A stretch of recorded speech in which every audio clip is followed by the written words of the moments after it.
I'd like to start the school board meeting. It is Monday, March 10th, 6 p.m. in the Susan Tully Lively Boardroom of the 1887 building. I'd like to start the evening out by saying the Pledge of Allegiance.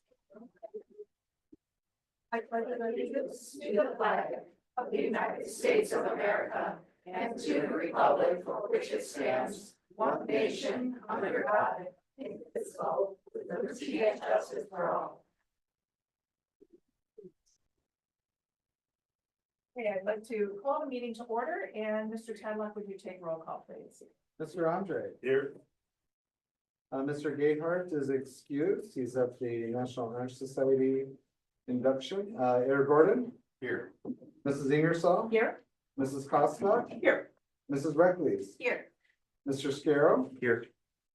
and both of our student representatives are also at the NHS event tonight and are excused.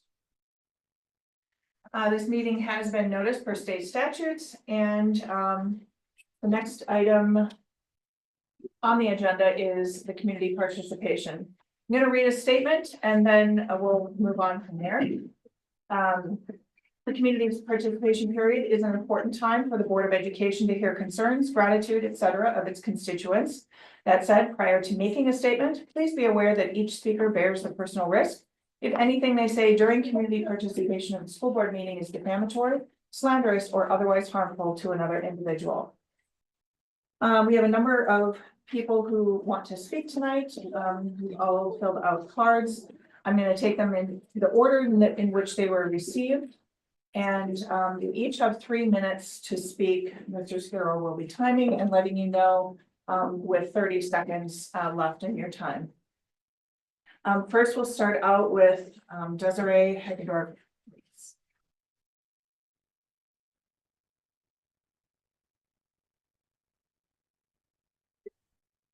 My entire family and I are a product of public education. I had phenomenal teachers for the majority of my public schooling. They would fundraise for camp scholarships. They would usher me to speech competitions. They would write me handwritten letters as I finished my education. My public school teachers poured their heart, soul, time into my friends and me. How could I not want to follow their example and become a teacher? And so I did. And my mind was blown with the public school teachers here at Elkhorn Area School District. I've witnessed them pour their heart, soul, time, and money into their school and students. The first 16 years of my career, I was at the high school level, and I'm currently at the elementary level at Tibbetts Elementary. And I have had the privilege to watch phenomenal teachers pour their heart, soul, time, and money into their school and students. I have coached boys tennis for 7 years and I coached forensics for 11 years. And I'm here to say that teachers start before their scheduled time begins. And if they coach or advise a group or a team, they're often there until 5:30 on a non-game day, 9 or 10 p.m. on game days. All we've ever asked for is respect and the funds to continue our work. That is why the vote on April 1st is so important. A vote yes will enable teachers to continue their work, not expand programs, but to continue our current programming, class offerings, and extracurricular opportunities. A vote yes ensures that students like my eldest son, Caden, who graduated third in his class, meet their full potential, as well as students like my youngest son, Cole, who graduated dead middle of his class and was able to fulfill his potential. Both graduated from Elkhorn Area High School, graduated from UW-Whitewater, and earned lucrative professional jobs without any college debt. That happens in part due to a phenomenal public education, the one they received from Elkhorn Area School District and UW-Whitewater. A vote yes on April 1st ensures that both a Caden and a Cole continue to receive what they need academically, emotionally, mentally, and physically from our school district. I am begging the Elkhorn community to show support to its teachers, families, and future by voting yes on April 1st. Thank you. Thank you. All right, next is Ellen Holly. Good evening. I got this in the mail. It's a great piece. It's probably the best piece the district has ever sent out regarding a referendum because it is easy to read and it addresses the. I appreciate that. I wanted to comment on the estimated tax impact. Guessing for me, it's gonna be about $8.86, which will be one less trip to Starbucks per month. I can do it. It's less than my Amazon Prime. I can handle this. And I know, because of what I do, I know people are struggling. I know things are tough and they're going to get tougher. I also know that an investment in the school district is important to our property values, to our community spirit, to a public school. Healthy public school is the center of any community. And I know I'm one of the 5 people that come to every school board meeting. Because it is important to me, even though I've been retired now for almost 8 years, which does not seem possible. I'm still very involved in the community, still work with students and their families, still write letters of recommendation, still volunteer. And my identity as an educator in Elkhorn is still very, very important to me. Been talking to a lot of people, appreciate the time that you board members have been putting in to meet with the community. I've been invited to do some presentations as well. And I just think it's just really, really important that we're not growing to maintain the excellence that we have. When things get better, we can perhaps look at expanding and doing other things. But for right now, it is critical to this community that we pass this referendum. So thank you for your time. And thank you again for your hard work as always. Is Molly Claypool.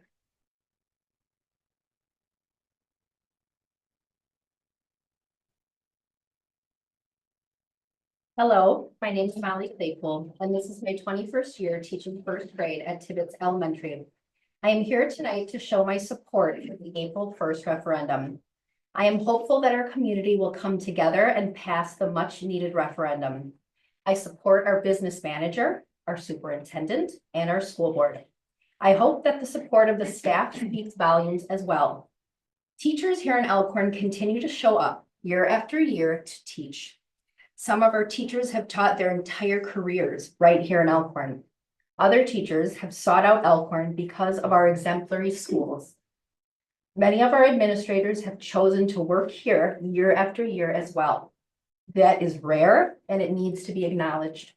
This is a successful school district that makes excellent choices for both our students and staff. Please vote yes to our referendum on April 1st and continue to show everyone in Elkhorn that this isn't an issue of spending, it is an issue of lack of funding. Excuse me, it is an issue of the lack of funding we've been given from the state. Thank you. Next is Kayla Prince. Not my favorite thing to do, but I felt compelled. So for those of you who don't know me, I'm Kayla Crane. I'm the school counselor at Tibbetts. Both of my kids also attended Tibbetts K-5. Now they're both at the middle school. I just wanted to share another perspective on how important it is that our children remain in their neighborhood schools. These schools are more than just a place of learning for our students. They're where they build friendships, create lasting memories, and develop a sense of belonging within our community. They can absolutely do these things within a center school, but they're going to lose a lot of that belonging and sense of community by changing schools every 2 years, especially at such a young age. Familiar faces of previous teachers and staff will also be non-existent for these students. When our kids stay in neighborhood schools, they form deeper, more meaningful relationships with their classmates, with students in other grades, with teachers, and with staff. These connections provide the foundation for personal growth, emotional resiliency, and a strong support network that will carry them through their academic journey and beyond.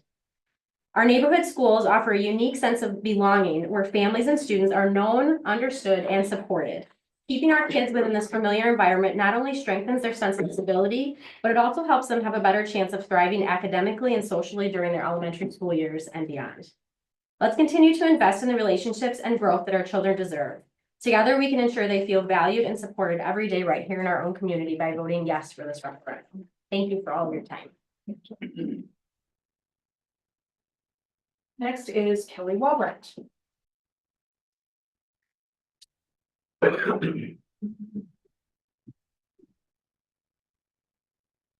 Hello, my name is Kelly Walbrandt. I have 4 children in the Elk Prairie School District. In late 2023, I was part of the Financial Stability Ad Hoc Committee. And I remember one question being asked of us, and that was if we thought going to the center school model would be a good idea. And we voted no. I felt that the minority report that was given in December of 2023 gave a lot of good insight and solutions that would help prevent our school district from having to go to referendum. Unfortunately, it's been a year past, and the school district is now telling the community that if this referendum in April doesn't pass, we're going to the center school model. And that's what the ad hoc committee didn't want. I think the school district is doing a great job getting the referendum information out. Parents are receiving mailers, text messages, emails. It's in the community newsletter. If you go on the Elk Prairie School District website, you open it up, that's the first thing that pops up is the referendum. So parents are really being educated in different areas. There's 5 ways that they can get this information. I'd like to ask the board to consider creating a policy that when it comes to referendums or things from the school district that require a vote from an adult, that we keep that literature out of the hands of our children and our students, since they're not able to vote on it, and we keep it in the hands of the adults. I think it'd be in the district's best interest because it allows them, the parents, to decide whether they want to talk about the referendum or not, and then they can say which way they're voting for. Thank you. And last card that I have is Devin Gatt.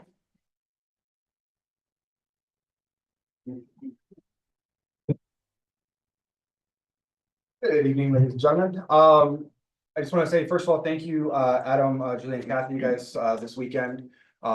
We were there. It was a fantastic time. There was a lot of people who were there that were, there's a couple that were against, there was a lot who were for, but there were some that were movable, willing to kind of listen to the facts and garner the information and kind of base it off of what you guys are saying, what you guys told them. And I thought it was a really good meeting, that ended up happening on Saturday. Sunday then, Adam ended up opening up his home to anybody who was willing to stop by. Chat with him about what was going on. I showed up. Unfortunately, nobody else in the community, either for or against it, ended up showing up. But Adam and I had a really good time. That being said, my major reason why I'm here today is because of the flyer that went out with my daughter from Westside Elementary School 2 Fridays ago. As Kelly so eloquently put, I mean, there's so much information out there between the meetings on Saturday and Wednesday going out to the Chamber of Commerce and the website that we have set up, Facebook. We're sending out mailers every week or so. I've gotten like 3 of them here in the last 2 weeks, which is fantastic. They're great. As Ellen ended up saying, that they're very well put together, has all the information right there. What we don't need to have happen is having it sent home through our children. The information is out there.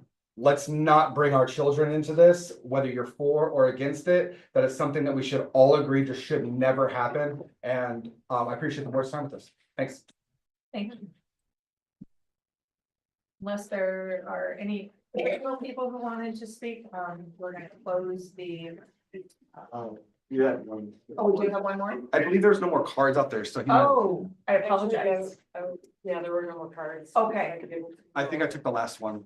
Okay, so how many additional people wanted to speak? Yeah. 2 more? Okay. Okay, we have time, so. come Sure. on. Yep. All right, thanks.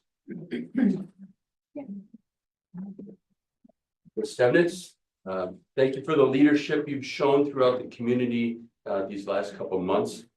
Being present at listening sessions, taking time with individuals who have specific concerns or a desire to have a deeper understanding, and lending your time for videos and letters to the editor.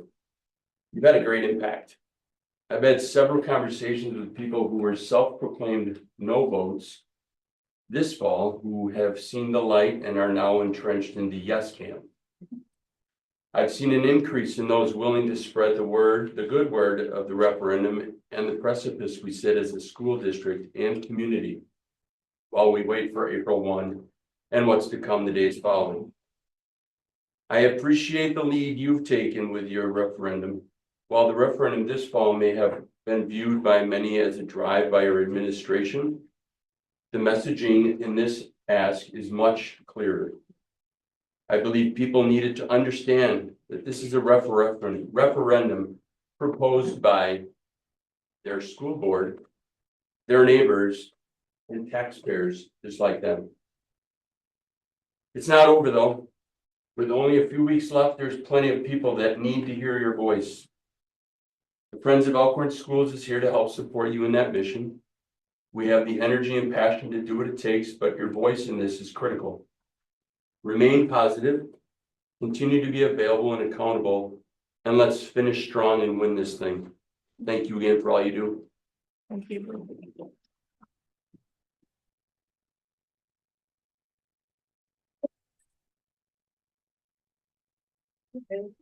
Jillian, I got 4 kids in the district, I also work as a bus driver in the district.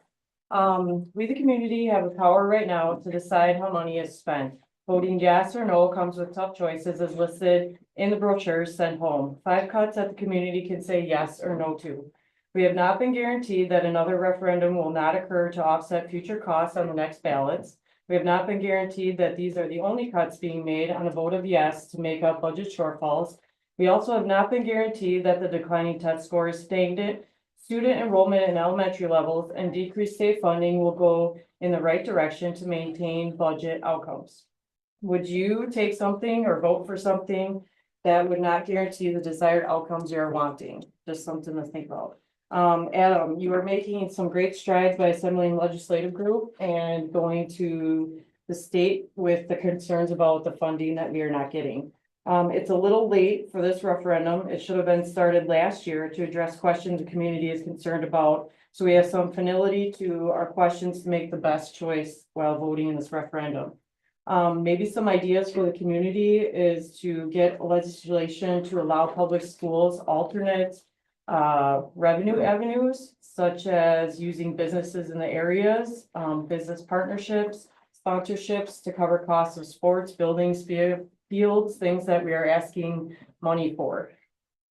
Just an example, US Cellular Arena, Elkhorn, the business in Elkhorn sponsors the football field. Also using the space on the Chromebooks for advertising space, selling that. And also getting the state to give businesses in our areas tax breaks for involvement with the public schools in their areas. So if they're willing to give money to the schools, the state should give the businesses some tax break on that. For the community members pushing yes with the tactics listed on the mailers, please consider the following. 35% of our district is low income, already using reduced free food service, help with student fees, food bank, with rent assistance already.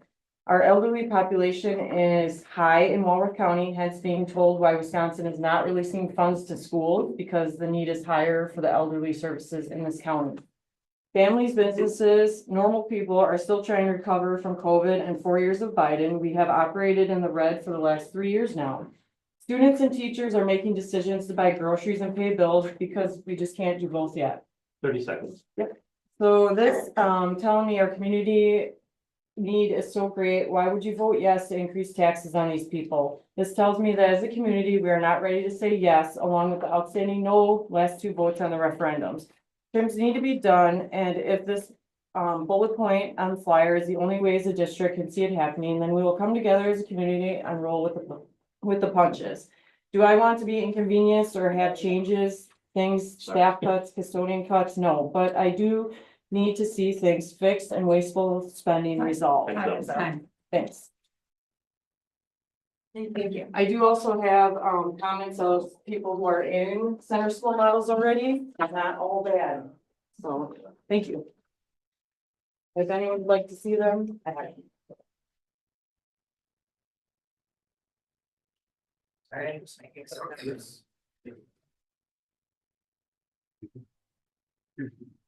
Okay. All right, so that's going to conclude our community participation, and we're going to move on to our high school cheer team recognition.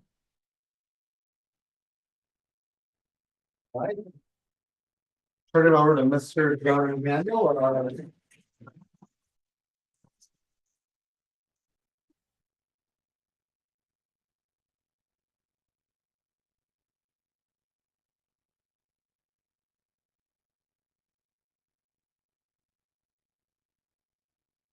Mr. Handel to introduce our state champion. I'm gonna introduce Ryan Middlestead, who's our coach, and she's gonna introduce the rest of the kids, but you can see we have two state championship trophies. We did get a couple more this weekend in gymnastics, so we'll feel the letters back again, so. Yeah, hi, Coach Middlestead. I just want to introduce the team. I have senior Morgan Peterson, our only senior. We have a slew of juniors. One isn't with us tonight, Autumn Reynolds. She had to work, but we have Belinda Henning. We also have Grace Lynch, Kaya Kowalski, who has skipped those sophomores, Lucy Southgate, Gracie Thome, and then Takaya Bolton are our juniors. And then our sophomores this year are Lillian Kungi and Mariama Sande. Super excited to bring home not only one state title, but two. It's not an easy task to bring home one. We were in the biggest divisions of the state in both of our divisions, so to bring home two, we feel super great about that. They were really, really hard. So. Yeah. That's awesome. We're super proud of you girls. Hey, Coach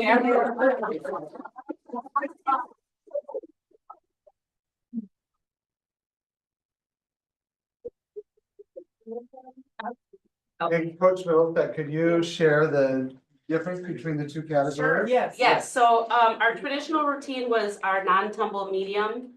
So that's a combination of cheer, dance, stunting, jumps, all criteria that we have to meet. I think when we went into prelims, there was 15 or 16 in our division, top half advanced to finals, and we took first by about 20 points. So we did really well in that one, and then game day is a combination of what you would see them performing at a game.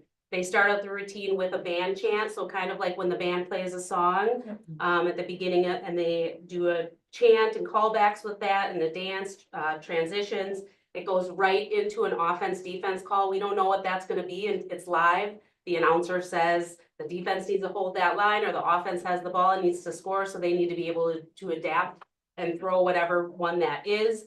And then from there, it goes right into a cheer, like you would see on a sideline, a timeout or a quarter break. And then it ends with our school song, all incorporating all the props and the signage and all of that. So we were first coming out of prelims again. I think there was like 16 or 18 teams in that one. There was a pretty high amount. And we ended up coming out first in both prelims and finals for that too, taking down last year's state champ in that division. Excellent. There you go. Yeah. That's great. That's great. Awesome. You So, want a picture with the school board? Yeah, that would be Yeah. great. that would be awesome. We could come around back behind you. Okay, that would be, All right, yeah. let's do it. So,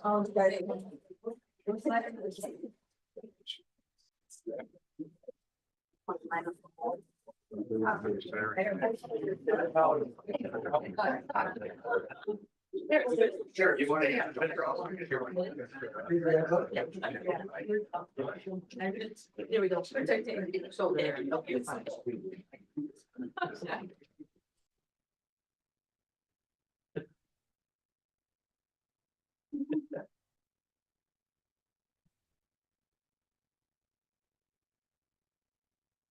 Congratulations.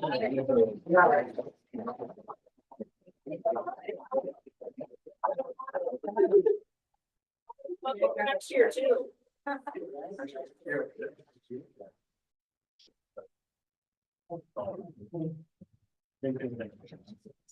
Yeah. Good job, girls.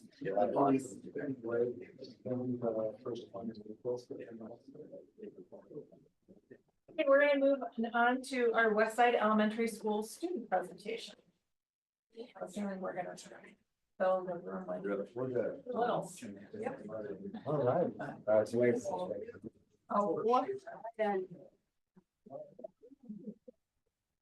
Where we can sit right here. There you go. Up front. So I'll quick do a quick little introduction. So I'm Mr. Kistler, principal here at Westside Elementary. I'm Cindy Rework, Associate Principal at Westside. And we're very lucky today to have a couple of students here to show off a little bit, but this is Mrs. Brown. Kindergarten, they'll talk a little bit about Reader's Workshop and kind of what a little day in kindergarten reading might look like. So I'll let Carrie take it away. Great.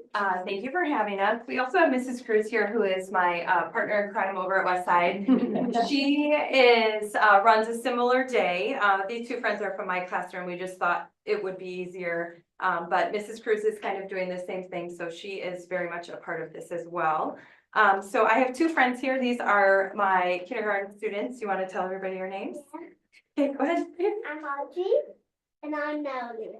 Nellie and Audrey. So they have been with me all school year, and we get this rolling probably about the 4th week in September. So it's very routine to them. But what a typical day in Reader's Workshop looks like is on every day I'll present like a 10 to 15 minute mini lesson, which could be anything from our units of study, our phonics, our interactive read aloud.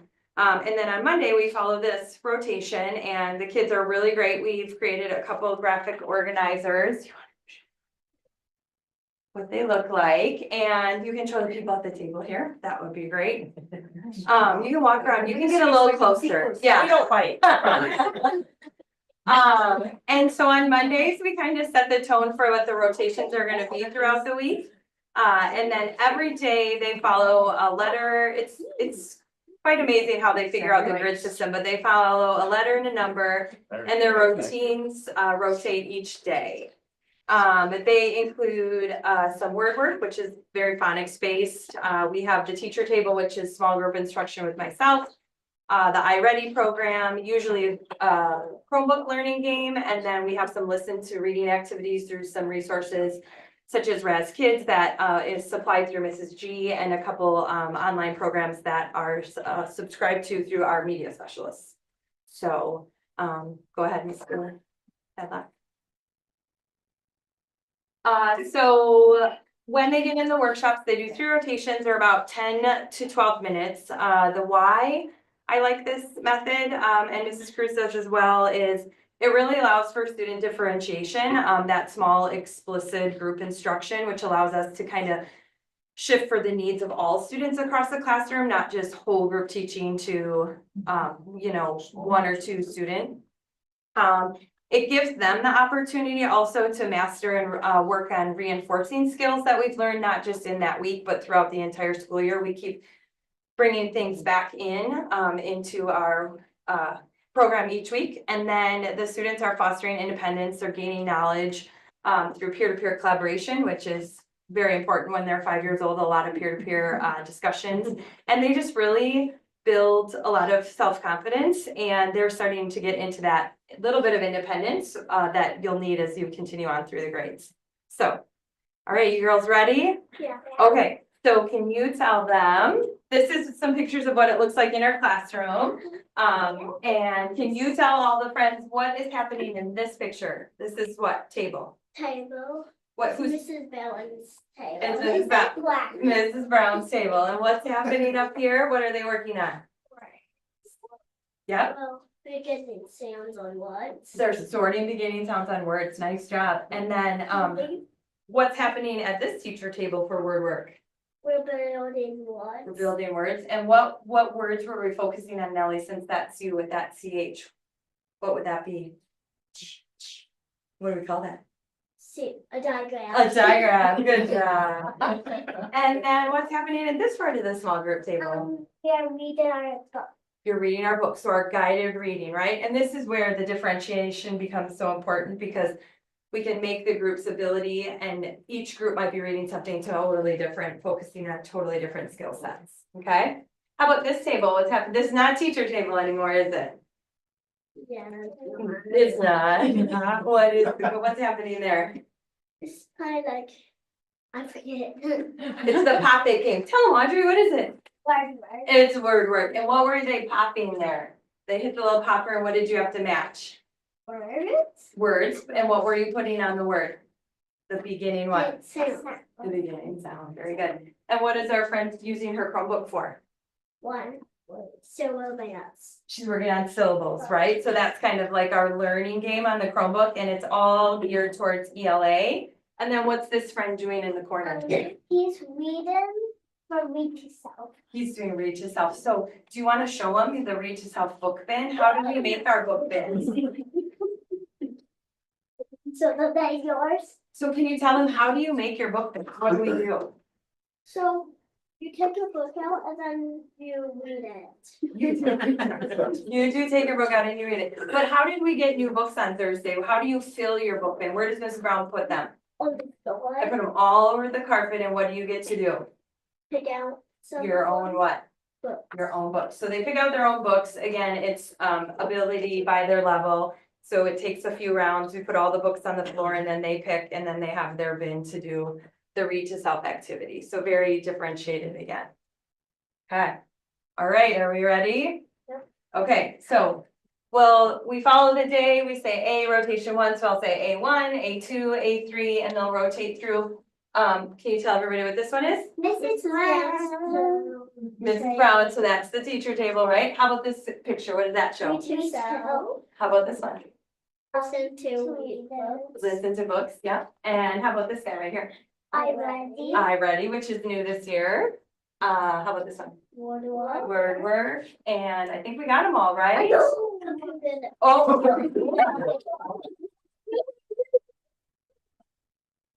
Fun. Computer games, right? That's that syllable activity on the screen. So you can see we do this every day. So it's mini lesson, and then they rotate, and it's literally me just saying like letter A, number 1, and it's a well-oiled ship, and they just rotate, grab their materials, they switch in and out. It's pretty neat to watch. So, and then Mr. Tadlock, if you could go back one.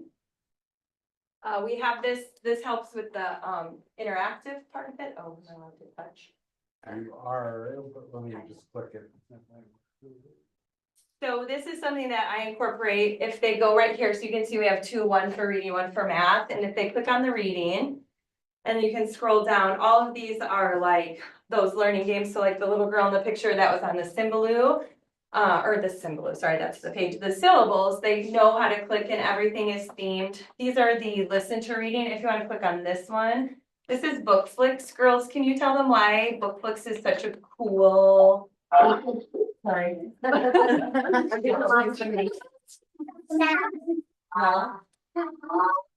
Pick a category. And there's nonfiction and fiction. So this is a paired site that our media specialists subscribe to in each building. But it's a cool site because they can pick the genre and then it automatically matches a fiction and a nonfiction together. So they're getting exposed to both pieces of literature. And then the Raz Kids, we won't really pull it up, but Raz Kids is also go back to that one, yeah. Down here, this is one that Mrs. G provides as part of one of our resources. It's around 15. But they go in and again, it's differentiated. You can sign them their current reading, Oh, yeah. sorry. I know how it's. It's okay, I should have said it like. Sorry. So they pick their name, so if you want to click on one of the girls here, where are they? There we go, and then her password is just their name. It's just my name. It's just your name, you can tell them. That makes. But they go in and I set their level, and you can just pick like reading room. And it's all based on, they can watch it, they can read it, and then they can take a comprehension quiz at the end. So that is a nice subscription that I believe almost all the K2 grades have. My friends did that one already? Help me. Good Yeah. story. And then I get all the data too, so I can see what they're doing and how they're scoring on their comprehension. So pretty cool. So yeah, so that's kind of how it works. And the girls brought a little word work game. Do you guys want to play it really quickly? Okay. Is it? Yep, it's right there. Who would you like to play against? You can pick any of these people. How about over here though? Yeah. Okay. Here, you know what? We can divide it up. Like, give me the cards really quick. So this would be an example of a word work game that they would play in their small group. All of the rotation cards are color coded, so they can match their group by the color. So that helps them. All right, Nellie, you wanna go here? Let's see here. Mix them up. All right, and then Audrey, do you wanna come over here? Yeah, okay, are we ready? We'll mix them up. Okay, and what's the rule though? Star, no star, what's the rule? You gotta tell them. And they have rhyme. Okay. Or you never make a what? Could be phone. There you go, okay. Right? So this, And. what's your topic? What is it, one of these cards for? Rhyming. Right, so I gotta put them in, right, so you get to. Okay. So I got a box, I have a star. And that's a box. No? Alright, well, I think I remember it. Oh. Bone That line. and. Fox rhyme. Okay, cool. So do I have a rhyming pair? I surely do. Alright, You can pick one of you. alright, so you get to pick again. Pick whatever you've got, a fan. Keyboard. It's remembering. Yeah. Okay. I can try this one. I remember we had a star. Right. Can I pick this one? And. Egg and ring. Bet you're gonna get that one. Oh, that's a pretty cool game. Bell and shell. All right, that's very cool. That's very cool. So they're all matched up like that. Star. Does she have one card so it takes up like the whole And it's a fun one to play? And then you have a partner that you have to play with, you can play all by yourself. I didn't know. Oh, 'cause I started 6 years old. How do you? Okay. One way to listen for the sounds, right? You know what rhyming sounds are? Thanks for sharing. Cool. On the YouTube, so many different activities. Very cool. Thank you for sharing. All done? All right. Yeah. All right. Okay, all right, so that is it for us, unless you guys have any questions. Do you guys want to answer their questions or are you good? See if they have any questions? Yeah, Good. I actually did have a question. Yeah. If you go back, try going back one side. Maybe it was forward. The chart. Yeah, Yeah, okay. there we go. What is? What is iReady? What is that? Yeah, so, Mrs. G, do you want to speak to that a little bit? Good, yes, so iReady is in a sense, it's a platform that does two things in the district K-8. Okay. It's an assessment platform which has replaced the math assessment that Okay. we were using. Uh-huh.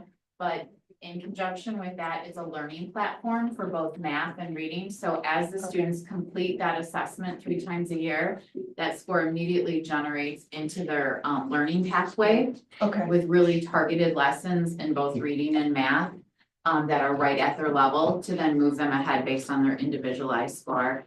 And we're So- finding that this platform, these lessons are far more engaging than the platform we were using previously, which was Ingenuity, Compass, Odyssey, is Okay. what families Yeah, I would have known remember that as. So we're really happy and the teachers get immediate data Okay.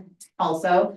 And then one more little bonus about iReady is the teachers can go into that system when the assessments are done and, you know, we get a lot of data on our students. It can group our students if, you know, we're looking for small group combinations in the Got it. area of comprehension.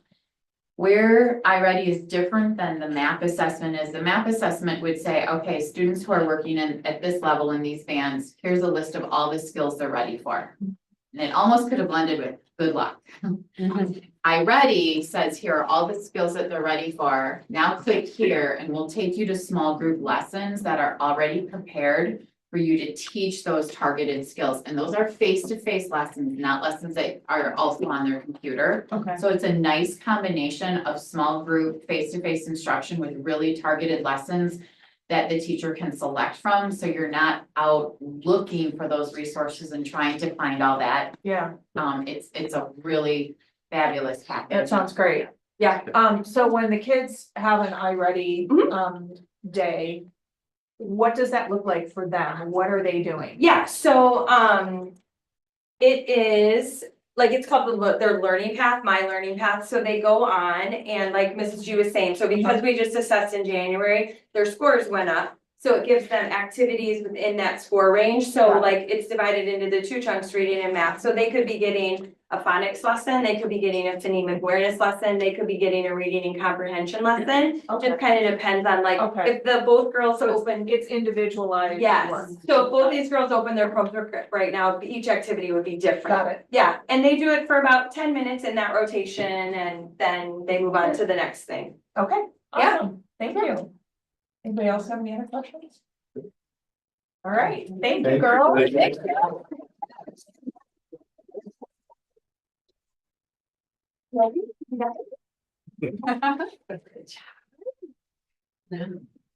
You're ready? All right. Thanks, girls.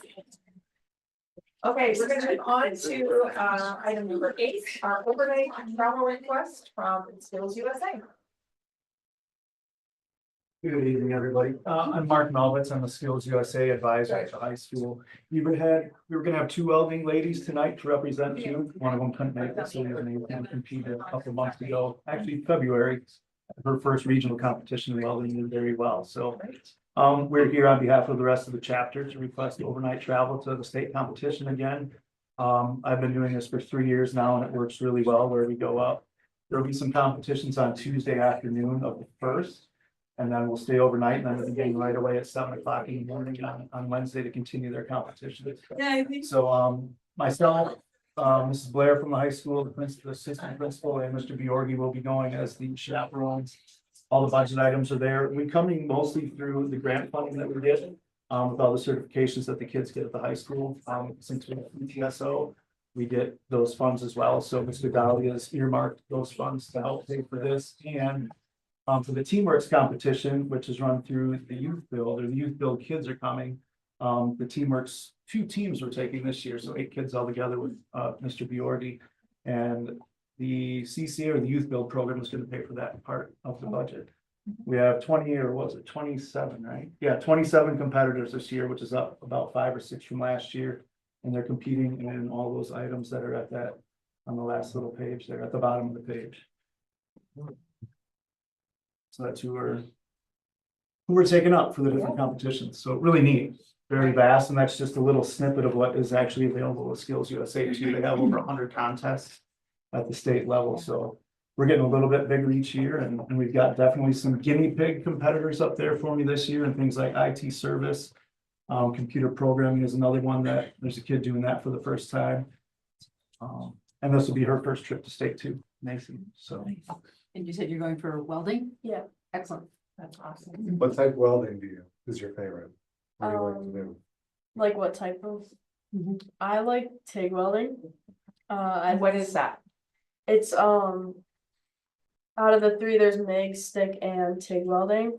And MIG welding is like it's like a little gun that comes, it feeds wire out, and then it sparks and makes an arc, and then it's like glue, like you're gluing metal. Yeah. Stick is where you have it's a long electrode, and you put it in like a little holder, and then as soon as the metal touches the other metal, it starts an arc, and same thing. TIG is you have one hand that is holding like a smaller piece of metal, and then a filler rod that it like eats away at the metal each dab that you do. And TIG you use 2 hands, stick and MIG you use 1 hand. I like TIG better. I think it's interesting. I think MIG is easy, and I'd say I'm probably best at stick. Good for you. Awesome. Well done. Thoughts of what you would use those skills for? Or are using them for? I would love to go into welding as like a career. I know there's so many careers that use it. Pipelines, seam fitters, any type of construction uses it. Use it like everywhere, but I would love to go into that. Yeah. Yeah, awesome. Does anybody have any questions for either of them? Okay, Motion. yep, looking for a motion to approve.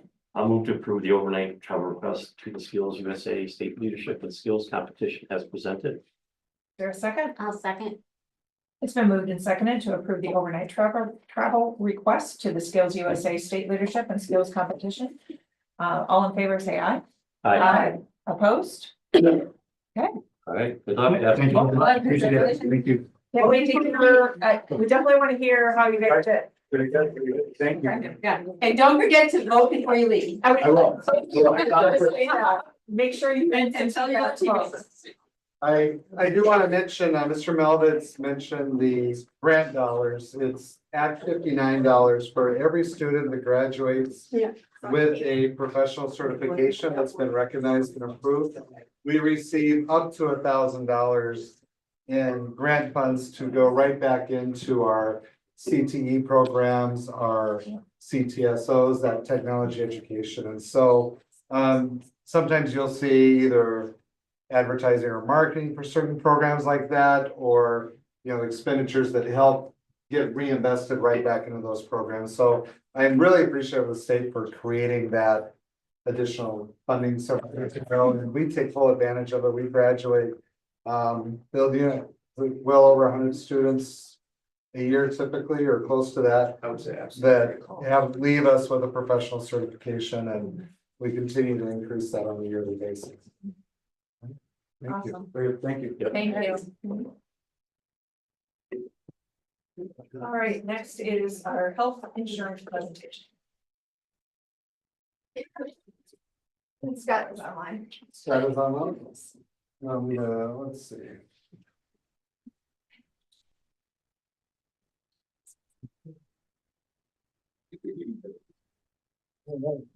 There you are, Scott. I'm gonna make you a little small, so they can see the presentation. Yeah.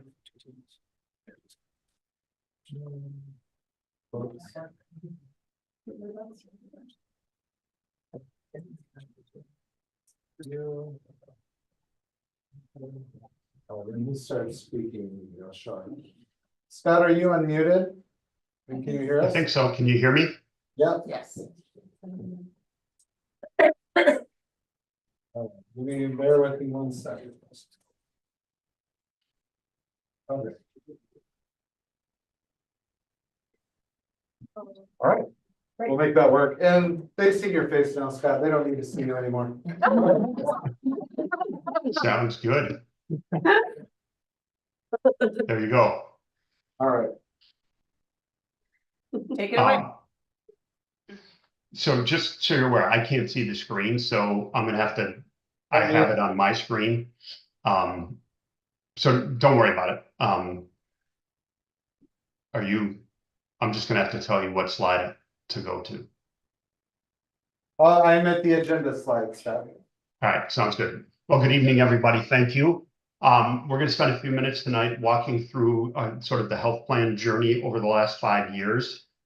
Give you a high level overview of what's transpired, talk about the financial reporting for 2024, the first year being partially self-funded.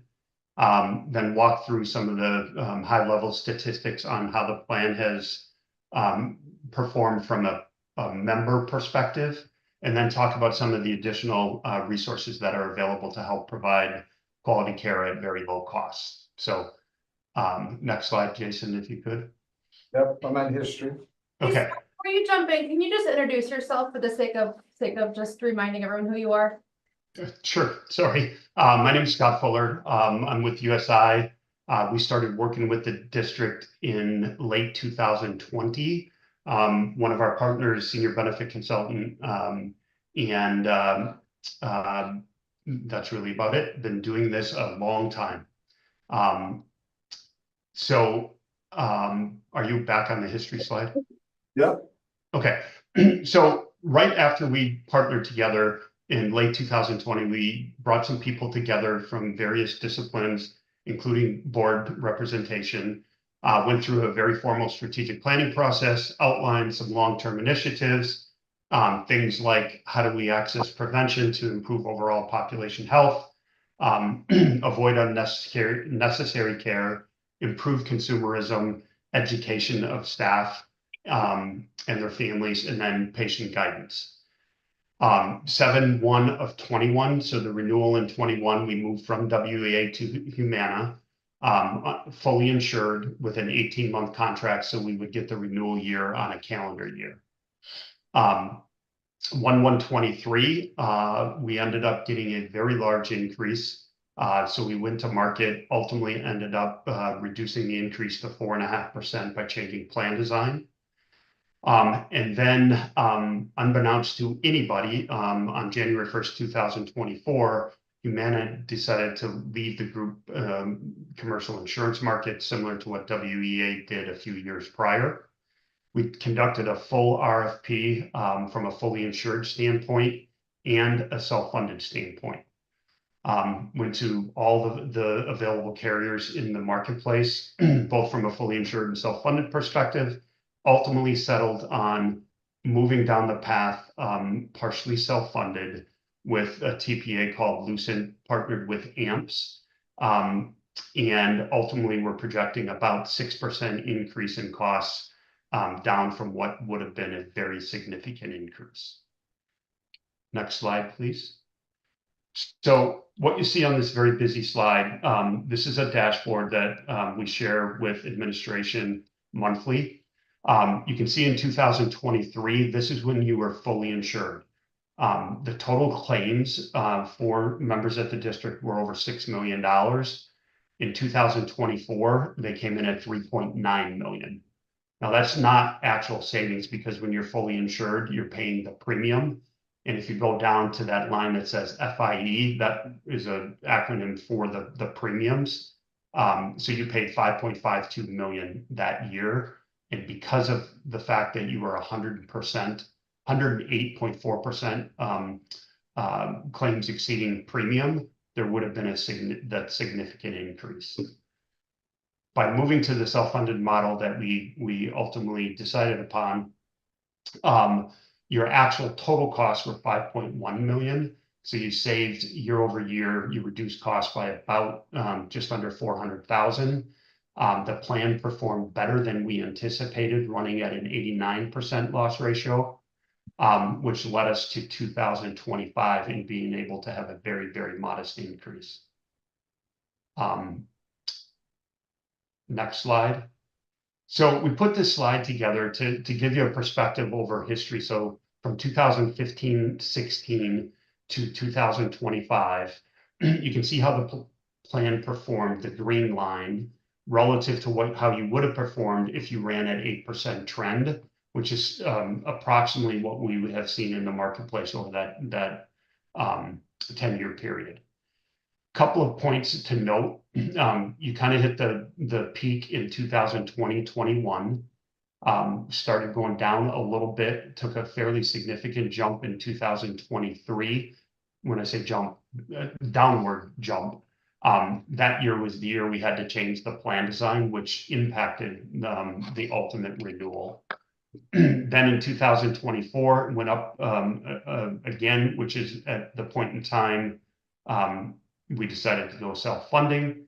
And then 2025, our budget is calling for a slight increase. So we're actually spending, or expect to spend, less in 2025 than you did in the 2020-21 plan. Next slide. So because of the uniqueness of your plan, which has added some additional responsibility to your staff and their families, you had 839 total people on the plan. That's belly buttons, meaning employees and their families, 275 employees, and then 564 dependents, which would include spouses and dependent children. Through the end of February of this year, from 1/1 of 24 to February 28th of 25, there are a little over 10,000 claims processed. Of those, we break them down into three components. A network that we have put in place that it provides the lowest net cost you can get from Aurora and Children's. About 2/3 of the claims went through that process, so 6,800 claims. we negotiated a direct contract with Mercy, and a little under 900 claims went through that system. And then about 2,400 went through our reference-based pricing model. I'll define that here in a second. Of those 2,395, 374 required pushback from the resource that is in place, AMPS, to negotiate those claims on behalf of your members. Currently, of those 374, there are 83 still open at the point in time that this was created through the end of February. I think it's important briefly to define reference-based pricing. That simply means that there is no contractual arrangement between you or the TPA, the third-party administrator processing your claims, and the provider. So what happens is if somebody goes to a provider that's being administered under that process, the TPA is going to pay a percentage of Medicare based upon the billed charges. And then it's up to the provider if they want to balance bill, which means in essence, have the patient or your member pay the balance between what was billed and what was paid. Once that process starts, there's legal representation for the member to try to negotiate that either away or down. And whatever that final pricing point is what ultimately the district would pay for that particular service. That does come with some consternation to members. It creates more engagement, more work on their behalf. And I'll talk about this more at the end, but much more work on administration, in particular Taylor. So we'll talk more about that here in a minute. I do want to pause. Does anybody have any questions, especially on the reference-based pricing piece? Yeah, Scott, could you share with them, you said they pay a percentage of Medicare, could you share what that typical percentage is? Yeah, the target is 140% of Medicare, which is very different than if you are fully insured with a commercial insurance company, where they generally will pay somewhere in the vicinity of 300% of Medicare. So to you know, as we look at this, the claims process to date, the number is right around 140%. If you look at the other two, EverPoint Elite, that network for all the claims that go there, it's just under 200%. And those that go to Mercy is above that. Significantly. All right. We can't disclose the actual. All right. Okay. Are any other questions related to this before we? I don't know if it's related to this, but I'm assuming that employees can opt out of this program, correct? Employees don't have to take our health insurance. They can take a cash in lieu, or they can.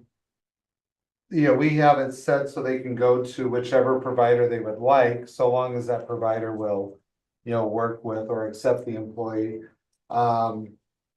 If you don't want to deal with reference-based pricing, and you know, there's already, you know, there's contracts in place, you can go to the EverPoint Elite network, which is primarily Aurora and Children's, or you can go to Mercy, and you know, there's those claims will all be processed and run through that process. If you go outside of that with providers, then you're likely going to be reference-based pricing. And how many have opted out? Well, it's about a third of the claims. Is that about right? Yes. Well, it looks like we have 275 employees that are participating in what, I think, what was the total number of our employees? It was like 300 and some, right? Well, I think the question was how many of, I'm sorry. Yeah, the How many have question taken was, what percent don't go to EverPoint Elite and Mercy? Oh, And it would be these 2395, those numbers of claims. I don't know how many employees that represent, but it represents, actually, that's. well, if you take the number of claims of 10,147 and divide it by the plan participants, it's approximately 12 claims per person. Is what it calculates out to. Well, in claims, you have to understand it's every line item, so one person could go to the doctor and have 50 claims. Sure. Okay. Yeah. Kyle, when you say opt out, do you mean that individuals that are eligible for our health insurance but don't take our health insurance? Yeah, that's what I. Yeah, that's what I thought he you were meant. asking. That's what I thought he meant, yeah. Yeah. Yes, they can, and they receive a cash in lieu of insurance, which is $3,600 a year, correct? So how many employees do we have that are eligible for That's okay. that? How many employees do we have that are eligible for insurance? We know that 275 are taking the insurance. You wanna throw a number out there, Taylor? Roughly, I would say 80 to 85% are enrolled in our health Okay. plan. Eligible. And Yeah. those are Okay. eligible, yeah. All right, Much larger that are enrolled that are not enrolled. yes.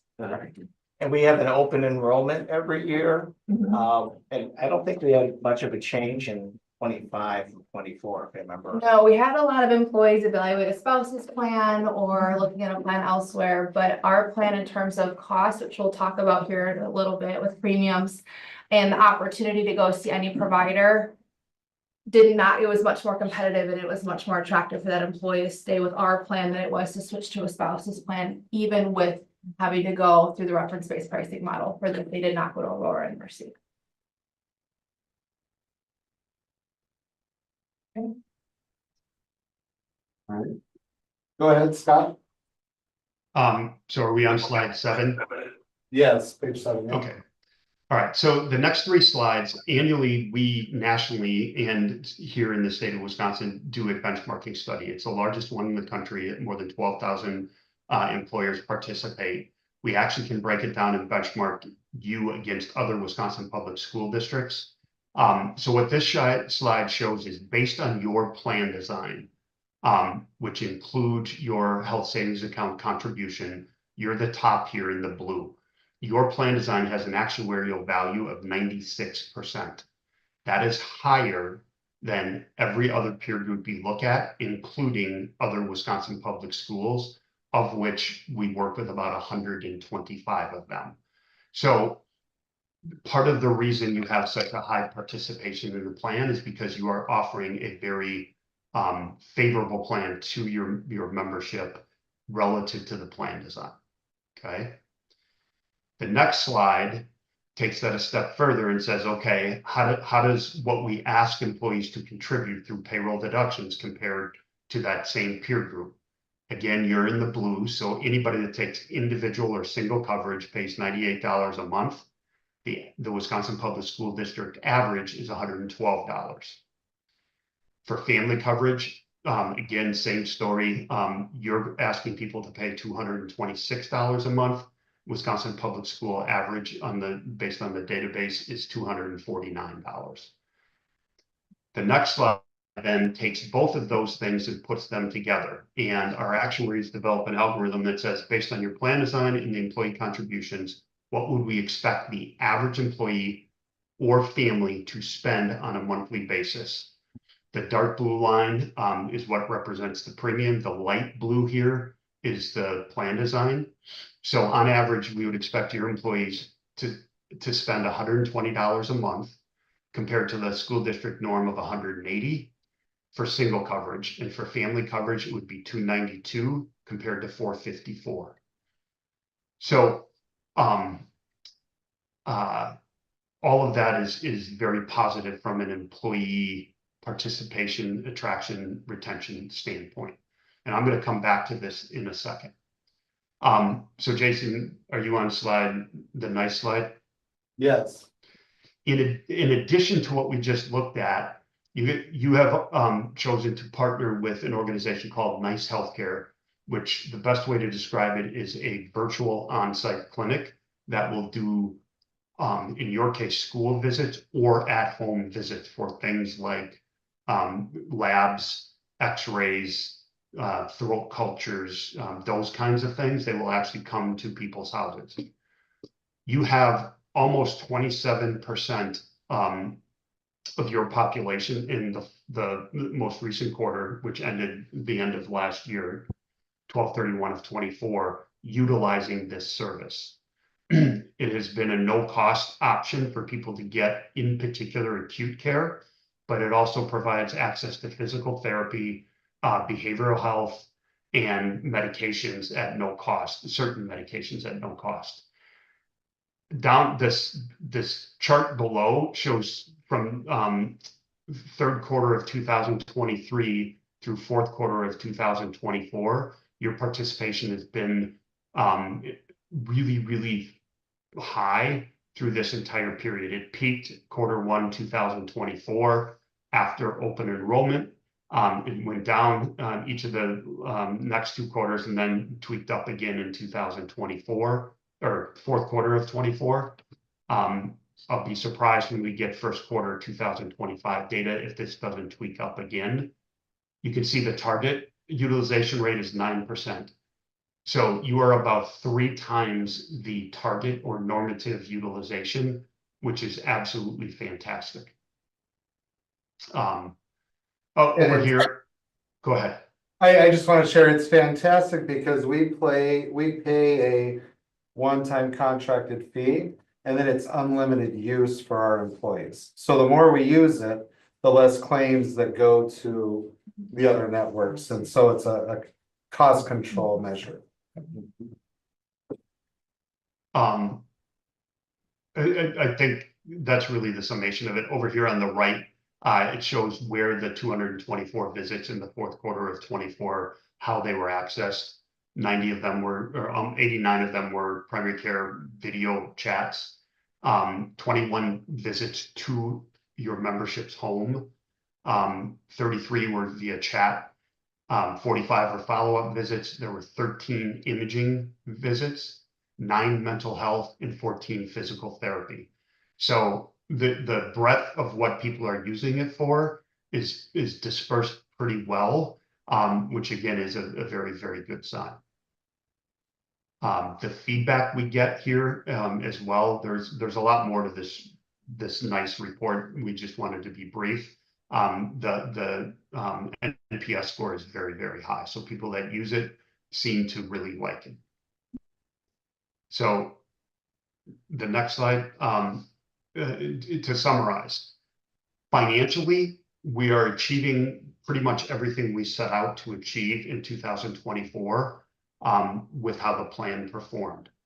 It has created some additional engagement by your staff, which has created a much greater involvement by administration in trying to help people navigate this new system or landscape that we have created. Taylor has faced the brunt of that and is spending a significant amount of her time trying to help staff navigate the plan, in particular when it comes to that reference-based pricing piece. So an area of potential opportunity would be some additional support to provide an even greater return and give Taylor some support on that. We continue to meet with the Employee Advisory Committee to solicit feedback, keep them updated on progress, things that are going on within the health plan. Hopefully they can share with their peers. We have encountered some difficulties with certain providers unwilling to participate in the reference-based pricing model, but that has been, it can be very meaningful when it happens, but it's been a very small percentage of the overall amount of claims that we saw on that earlier slide. And again, as I mentioned, the early financial returns have been positive. So to summarize, you're offering a very competitive plan design. The pricing has gotten significantly better since we went to this model. There's additional work that needs to be done with the partners as well as with staff to help them continually understand it, how the plan works, how to maximize it, etc. With that said, that's really all I had. And thank you for your time. I have one question. Can you reiterate, please, what the savings was since we shifted to this model? So it's only been 1 year, and it's on, Jason, I don't know if you're on slide 4, but last year you spent $5.5 million. This year you spent 5.186. Had you stayed fully insured and we wouldn't have gone down this path, you would have spent significantly more than the 5.5 million because you ran so poorly in the prior year. The actual reduction from year over year was about $370,000 is the bottom line. So we saved $370,000 for shifting to this. Yes, but Yes. our renewal, had we not shifted, we were facing, what was the percent increase we were facing? Was it 26? It would have been over, it would have been over 20% on it at the end of the day.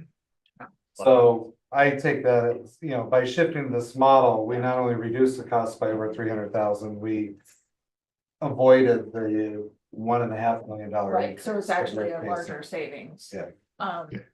But I think it's also important to point out that we also, in doing that, we shifted cost to the teachers and to the staff. And they are now responsible for an additional approximately on average, $3,500 a year is coming out of their paycheck to fund the savings. Essentially. Because if that's what I'm reading on it says $226. $292 between the coverage that they're paying for, the premium. And then the average costs of what they have to contribute toward. Keep in mind, they also get HSA dollars from the district. So those Okay. HSA dollars can help cover Okay, the costs, and it's tiered by employee plus one, and family costs. okay, So family gets And- $500 in HSA contributions, and a single parent would just get just under $2,000. okay. So is that And I would- factored into the 292? It is. Okay, So- so I'm looking at page 9. Yeah, so page 9, actually, they spent doing this financially from an employee perspective, saved them money because had we stayed fully insured, what you see on slide 9 would have gone up fairly significantly. So if we Right. look at these numbers last year, this is not the increase in cost to them. This is where your costs are today. And they went up very, very modestly from 2000. I can't remember the percentage, Bill. Was it 2%? 4%? Something very small from 2023 to 24. So the whole intent of this was to avoid exactly what you're suggesting, not suggesting, but what you're looking at, to Okay. avoid having to pass on costs to employees. That is just a cost shift, and that does not solve our problem.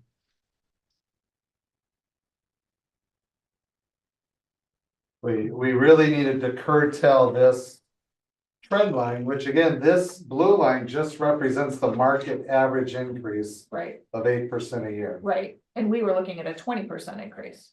26.2, yes. So the trajectory of those lines, I mean, that's even in the future, if we're seeing a 5 and a 6 Right. or 5. Compared to where we were at with an 8, and the compounding effect is so huge. And that's what we changed through really part of it. I think the other thing, it's always been a challenge, I think, is more geography, and we're in the middle of Walworth County. So as you head west, your primary carriers are different than if you head east. Yes. And this is a fact, we're all live with that. If you're in Rock County, you're pretty much Mercy Care. I mean, that's Yeah. just the provider, so. Right. It's always been a challenge for us in terms of how to provide providers for all of our staff, knowing that, that's the Yeah, reality. and not all of our staff live in Correct. Walworth County. Right.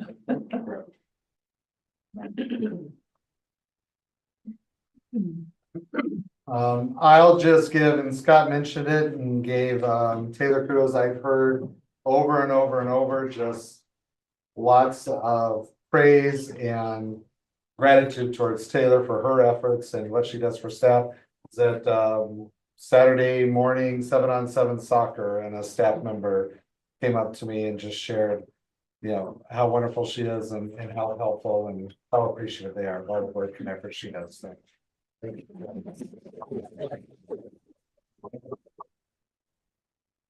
And before Scott logs off, I also want to give credit to Scott Fuller and USI. I know when I started my first year as a superintendent in the Wheatland School District, their family policy, that would have been 16 years ago, was $28,500 of family policy.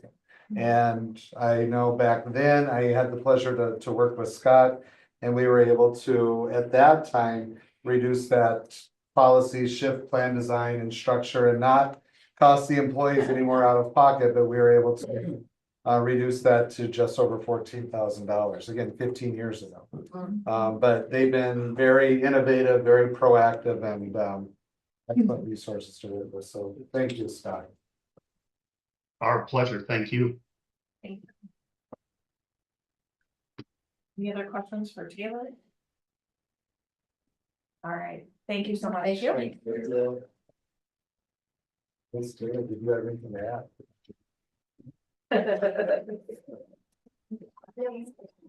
All right, we're gonna move on to the approval of the school board minutes. We have a regular and a closed session. We need to do the regular separate from the closed session. I'll move to approve the minutes of the February 24, 2025 regular school board meeting as presented. Second. And it's been moved and seconded to approve the minutes of the February 24th regular school board meeting. All in favor?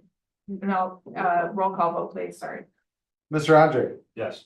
Mr. Gayheart is excused. Ms. Eric Gordon. Yes. Mrs. Ingersoll. Abstain. Mrs. Costock. Abstain. Mrs. Reckles. Yes. Mr. Scarrow. Yes. And then looking for a motion to approve the closed session. I move to approve the minutes of February 24, 2025 closed session school board meeting as presented. Second. It's been moved and seconded to approve the minutes of the February 24th, 2025 closed session school board meeting. Call vote, please. Mr. Andre. Yes. Mr. Gayheart is excused. Eric Gordon. Yes. Mrs. Ingersoll. Abstain. Mrs. Costock. Abstain. Mrs. Reckles. Yeah. Mr. Scarrow. Yes. And then looking for a motion to approve the closed session from March 4th. I move to approve the minutes of the March 4th, 2025 closed session school board meeting as presented. Second. Okay, it's been moved and seconded to approve the minutes of the March 4th, 2025 closed session meeting. All in favor? Was that Mr. Andre that seconded or Mr. Eric Gordon? It was Eric Eric Gordon. Okay, so that was. All in favor? All in favor, say aye. Aye. Aye. Opposed?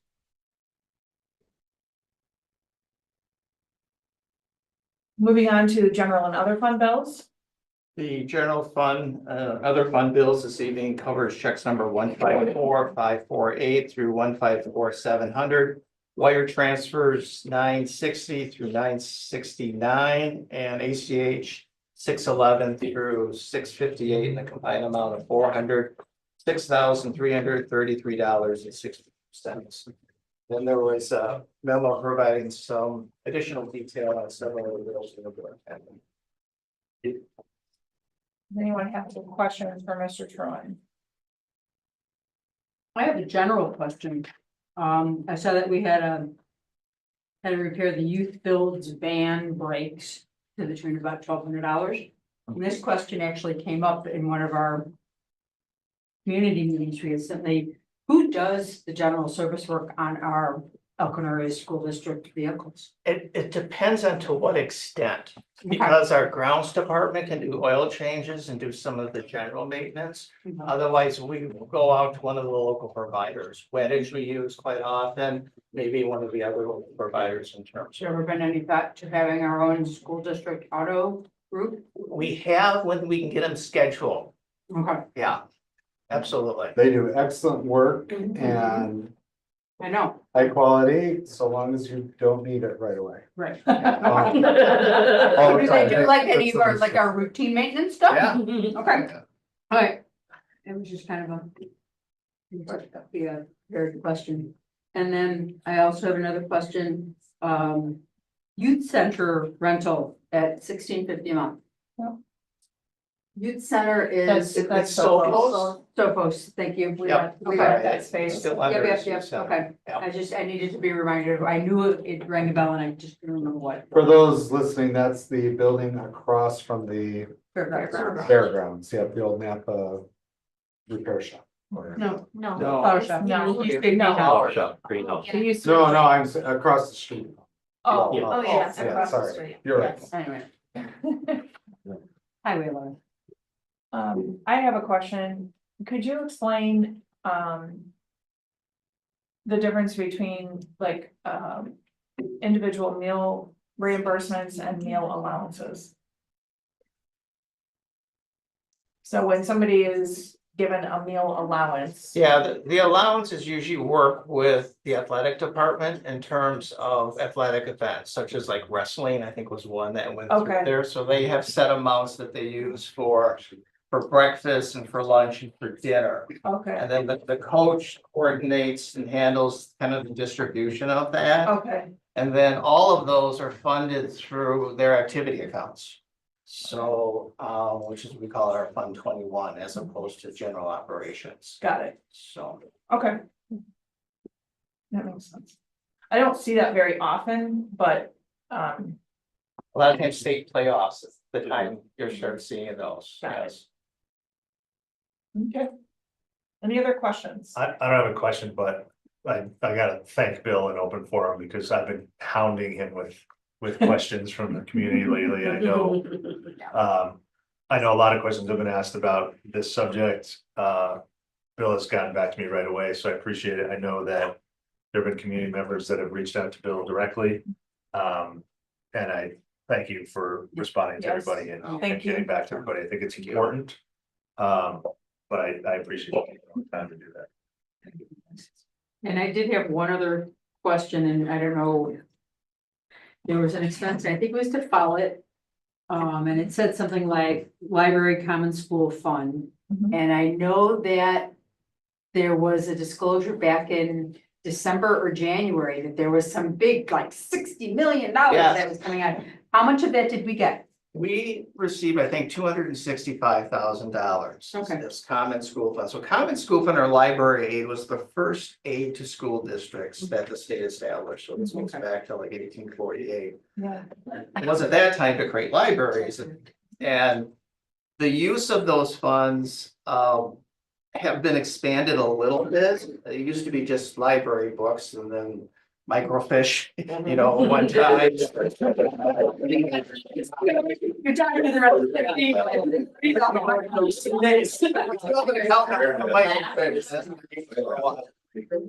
And now computers and some other things, but it still has to be kind of tied to the library, this sort of stuff. So, I was just wondering what, like I said, it was a big whoop-de-doo announcement of all this money that was gonna. well, because we don't know what we're gonna get until January. Yeah. So that's always the Yeah, announcement. it was an historic amount. Yeah. The source of those funds, if I understand, is from the timber paper, how does that work? Yeah. So that's why it varies from year to year. Right, right, and it's different fines, the state collects penal fines and stuff that go into that. So it's the interest earnings, it's through the Board of Commissioners that administer that. Which does the state trust fund loans, another division, a number of times districts can go to the state trust fund loan to get loans for different things. So it's really market, if the stock market's doing well, that trust fund. That's part of goes it, up yeah. as part of it. Yeah, and it's increased significantly over the last few years. We used to receive about, 110,000. Okay, And the last 3 or 4 years, it's gone up significantly for all school districts. sure. And it's based on a per student with the number of children between the ages, I think, of 4 and 21 that live in your school district. Oh, interesting. Okay. But it's they've gotten better. It used to be even more restrictive on you know, what it could be used for. They've gotten a little more flexible, but you can't pay for staffing with it. You can't cover those. It's basically materials, resources used through the library. $70 million was the distribution. That, yeah, that's a lot. Yeah. Okay, if there's no other questions, then looking for a motion to approve. I'll move to approve the general and other fund bills of March 10th, 2025, check numbers 154-548 to 154-700. Wire numbers 960 to 969 and ACH numbers 611 to 658 in the combined amount of $406,333.62 as presented. Oh, second. Great. That's been moved and seconded to approve the general and other fund bills of March 10th, 2025, check numbers 154-548 to 154-700. Wire numbers 960 to 969 and ACH numbers 611 to 658 in the combined amount of $406,333.62. All in favor, say aye. Aye. Opposed? All right, now we're looking at our transportation contract with Durham School Services. And we have Mr. Rick Klaus here from representing Durham Services. Invite him to come up and say a few words. Thank you. I'm Rick Cloud. I'm the Senior Vice President of Operations for Durham School Services here in the Midwest. I work with about 100 school districts. And, you know, I just wanted to say thank you to you all. I've worked very closely with Jason and Bill many times over the years on the contract, but I hadn't come to address the board and say thanks. And I can tell you of all the school districts that I work with, and I've worked with them all over the country, it really is a pleasure to be here. The families, the teachers, the athletic departments appreciate what we do. And they make sure we know that, and not me, my team, the drivers, the people in the office. And it really just makes it the kind of place we want to be, so I just want to say thanks, and you're going to consider a new contract with us, and if you have any questions, I'd be happy to take them now or later. At the last meeting, we talked a little bit about the proposed contract, and That was in the closed session. it was. Yeah. But the couple of things I That could was one of them. share, we are currently in the 4th year of a 5-year contract with them. So what they're proposing is a new 5-year contract, which would start next year, which would extend really our contract one more from 4 to 5 years. Next year's contract, the way it states right now, it's an increase of about 3%. And what they're proposing for a new contract would be for next year a 2%, and then a 3 and a 3 and a 4 and a 4. So that's the structure that the contract would have. I know there's a number of buses, I think, that need to get replaced in the latter years based on the rotation within our contract. I think maybe 3 or 4 in the next couple of years, but then I think 7 after that. So I know that's part of the rationale in terms of the contract proposal. And then I think you also included in the adjustments you're looking at doing annually for the drivers. So. Right, yeah, and includes our pay and increases and everything. Yeah. And I would say, you know,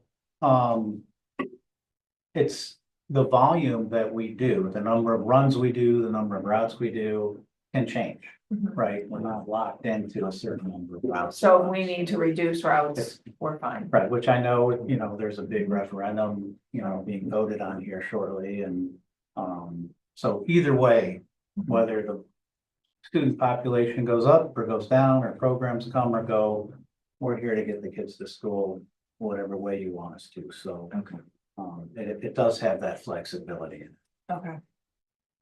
One of the key people that I think makes certainly, and you talked about this a little bit in terms of the staff, and the local manager is always a person, and we're fortunate enough we have Lisa Bangus is back in that role, so she was there for years, and then she retired for a couple of years, I think, and She went to a different went to a job different, and missed us. Our, Grass isn't always greener on the other side. well, I don't know. For Not for whatever me to reason. say, but, you know, when I recruit people to the school bus business, and you probably do this with teachers, I tell them our industry should have a warning label. Because if you get in here, you will likely never leave, because it means something. You know, before I got into this, I was in the trash business. Okay, that's important for society. It's not the same, Right. you know, and so I think we had a good general manager after Lisa moved on, and she moved out of state. And we were sad to lose Jennifer, but I called Lisa and said, hey, how would you like to come back? Yeah. You know, she couldn't resist. It really doesn't have anything to do with me. It has to do with the Elkhorn area schools. Sure. Have we always had a 5-year contract? I thought it was, for some reason, I thought it was a 3. I think we've almost always had a 5-year Okay. contract. You know, even when we bid out contracts, we've done that before. I don't know if a contractor would come in with anything less than a 5-year Okay, contract. all right. So, yeah, I think we've done extensions for times, and they may have been for less time period. Now, I'm thinking Sure. about that, it could have been a 3-year extension onto an Okay. existing 5-year. After we were in the contract, but I don't typically, what do you see for contract lengths, Richard? Is that- In Wisconsin, you mostly see 5-year Okay. agreements. Okay. Mhm.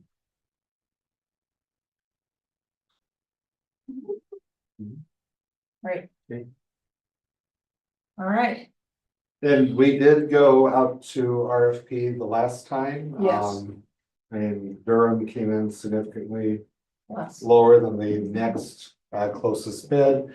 And we always price check and compare, and we felt it's a very competitive, and we did not see a potential advantage. We felt like there was a motivated, how do you put it? Price point and Yes. offering in the contract that kept it to where we Mhm. were very confident that that was our best option. All right. There are no other questions. Looking for a motion to approve. I move to approve the transportation contract with Durham School Services as presented. Is there a second? So. You got it? You second? Yeah. Good boy. It's been moved and seconded to approve the transportation contract with Durham School Services. All in favor, say aye. Aye. Opposed? All right. Passes.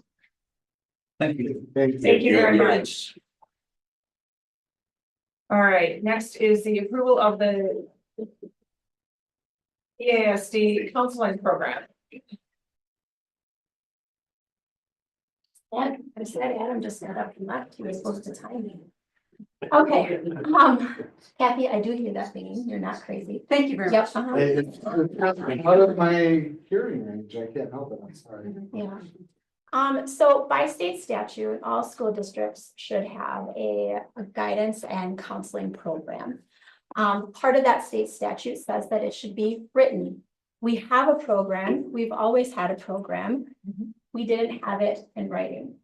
So the written program needs to be approved by the school board. So what we did is we got together with our school counselors. We put together the outline of the program. DPI requires us to talk about what is the program, how do we implement the program, and then how do we assess if the program is successful or not. And so what you'll see in this document is those pieces kind of laid out. The only thing that we did add that didn't exist prior to getting this all down in writing, which has always been in place, is the last bullet, which is annually sharing the school counseling program data and goals with the school board. We felt as a team that it would be really important to share with you what's happening with the counseling program, what students how many students they're seeing, what they're seeing the students for, and then what their goals are and how successful they've been with those goals, just like we do with the building SIP plans, school improvement plans. Yep. So we noticed that and a lot of other comprehensive school counseling models, and we thought that would be a good piece to add to this as well. Does anybody have any questions? On this, Ms. Bosch, or any comments? So this is just a first reading. If you come up with any other questions between now and then, feel free to reach out to her. Sorry, this isn't the policy, it's an actual. Oh, it Of is? the counseling program, yeah. Okay, so we don't need 2 readings? Awesome. My bad. So, look, if there are no other comments or questions, I'm looking for a motion to approve. I'll move to approve the Elkhorn Area School District School Counseling Program as presented. Second, I'll second. so moved and seconded to approve the EASD school counseling program as presented. All in favor, say aye. Aye. Opposed? Thank you. You're welcome. 323, Sarah. Oh, thank you. Adam. I missed the whole thing. Yeah, I know. Oh, I should have recorded it. I saw it already. Behind her, I saw it sorry. already. Okay, our student representatives are not here this evening, so we're going to table their report till next week. And we'll move on to our director's report. Thanks for having me. I'm Chris Trotter, Director of Strategic Partnerships. Usually people are excited to follow an insurance presentation, but that one seemed to be fairly engaging, so. I'm gonna hand something out as I talk. I wanted just to kind of highlight some, just what's been going on in my space. I know there's sometimes questions, so I just wanted to share this with people. Before I get into the 4 or 5 slides I have, one of the things I will say is, the school board, Mr. Tadlock, made an investment years ago in ensuring that all students had full access to career and workforce development opportunities.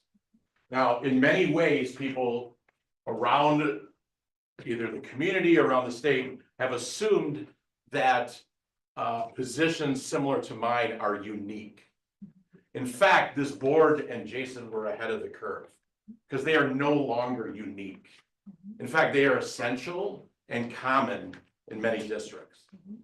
After this district made this investment, Mike Rick, my friend over at Delavan, they added the same position.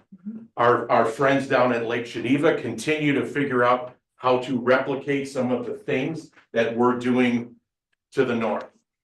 Wilmot had a great person in a similar position. That person left, they didn't replace it, they realized the impact they had, now they're adding another one. Westosha Central just posted a position. Burlington's adding it, Oconomowoc, Arrowhead, Muskego. So this is becoming commonplace. And why is that?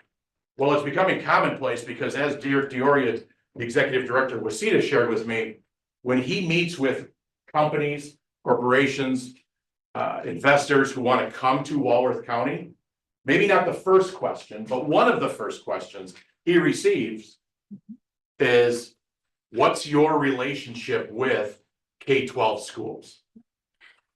And he's very fortunate to say, very good and strong, and explain the relationship we have.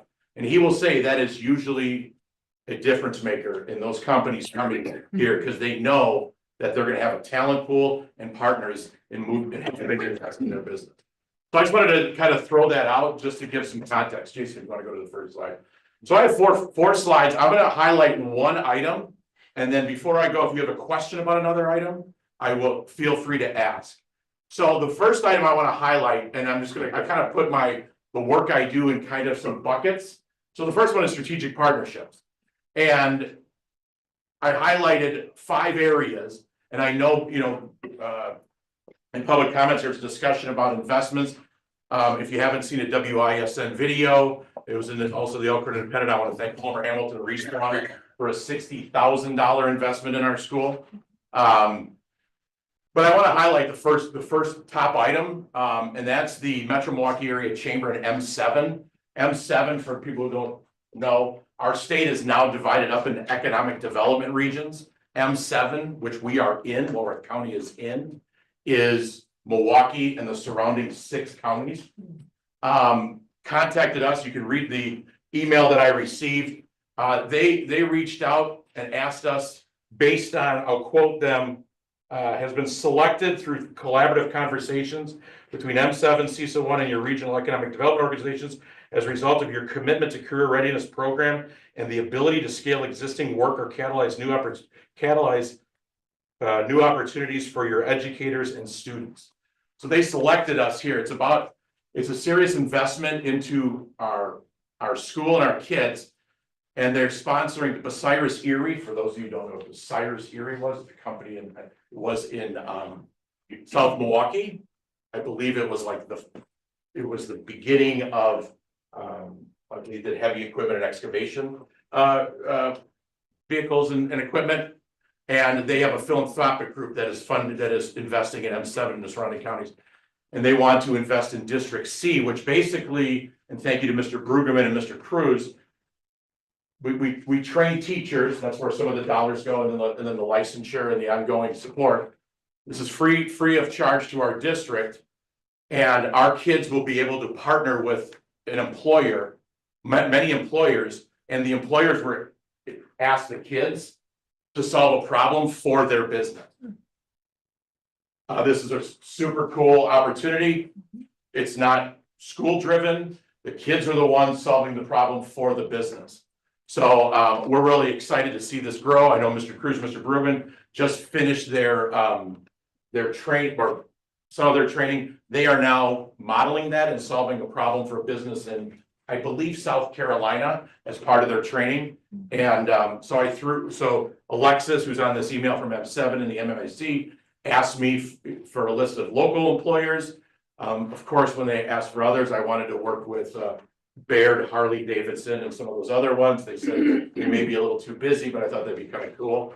So we're really excited about that launching next year. So stay tuned for more on that. Does anybody have any questions about the other items on here? Curiosity here. Okay, we'll go to the next slide. School to Work. Really excited about all the work we've done here. Continue to grow and scale up this work. I'm going to highlight one opportunity. We were in front of the board previously on Craftsmen with Character, but I'm really excited about the Career and College Academy. Their YA numbers in 2020 and 2021, and this is one of the things that Mr. Tadlock wanted to see for our charters, similar opportunities that we created at the high school. And in 2021, they had one youth apprentice. And this year they have 23 youth apprentices.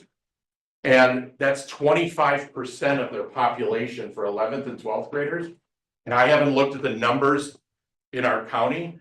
I'm very confident based on the historical data that would put them at the highest percentage of kids in their junior and senior class having a youth apprenticeship.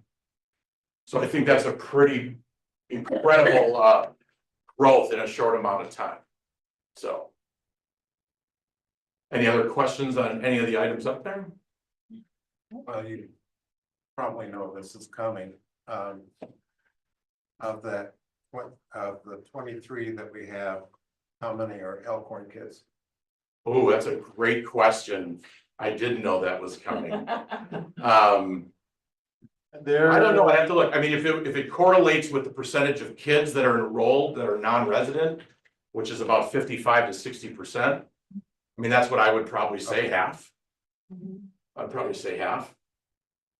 So it's a good question. What's that? They're all. Yeah. But yeah, Elkhorn Rest, yes. And we have, and of those kids, a lot of them, we have 4 at SPX Flow that are working. We have, that doesn't include the kids who are in the youth build. That doesn't include the kids who are in Craftsmen with Character. Right. And the other thing that I wanted to highlight real quick is I put in career-based learning experience. Mr. Dolly and I have organized over 25 career-based learning experiences. What we mean by that is kids going out to employers. That's about 400 kids who have interacted with employers just up until this point in this year. So it's a pretty impressive number. Our aspirational, or if you want to call it our moonshot target is we'd like to see 50% of our students graduating, having completed a youth apprenticeship or a work-based component.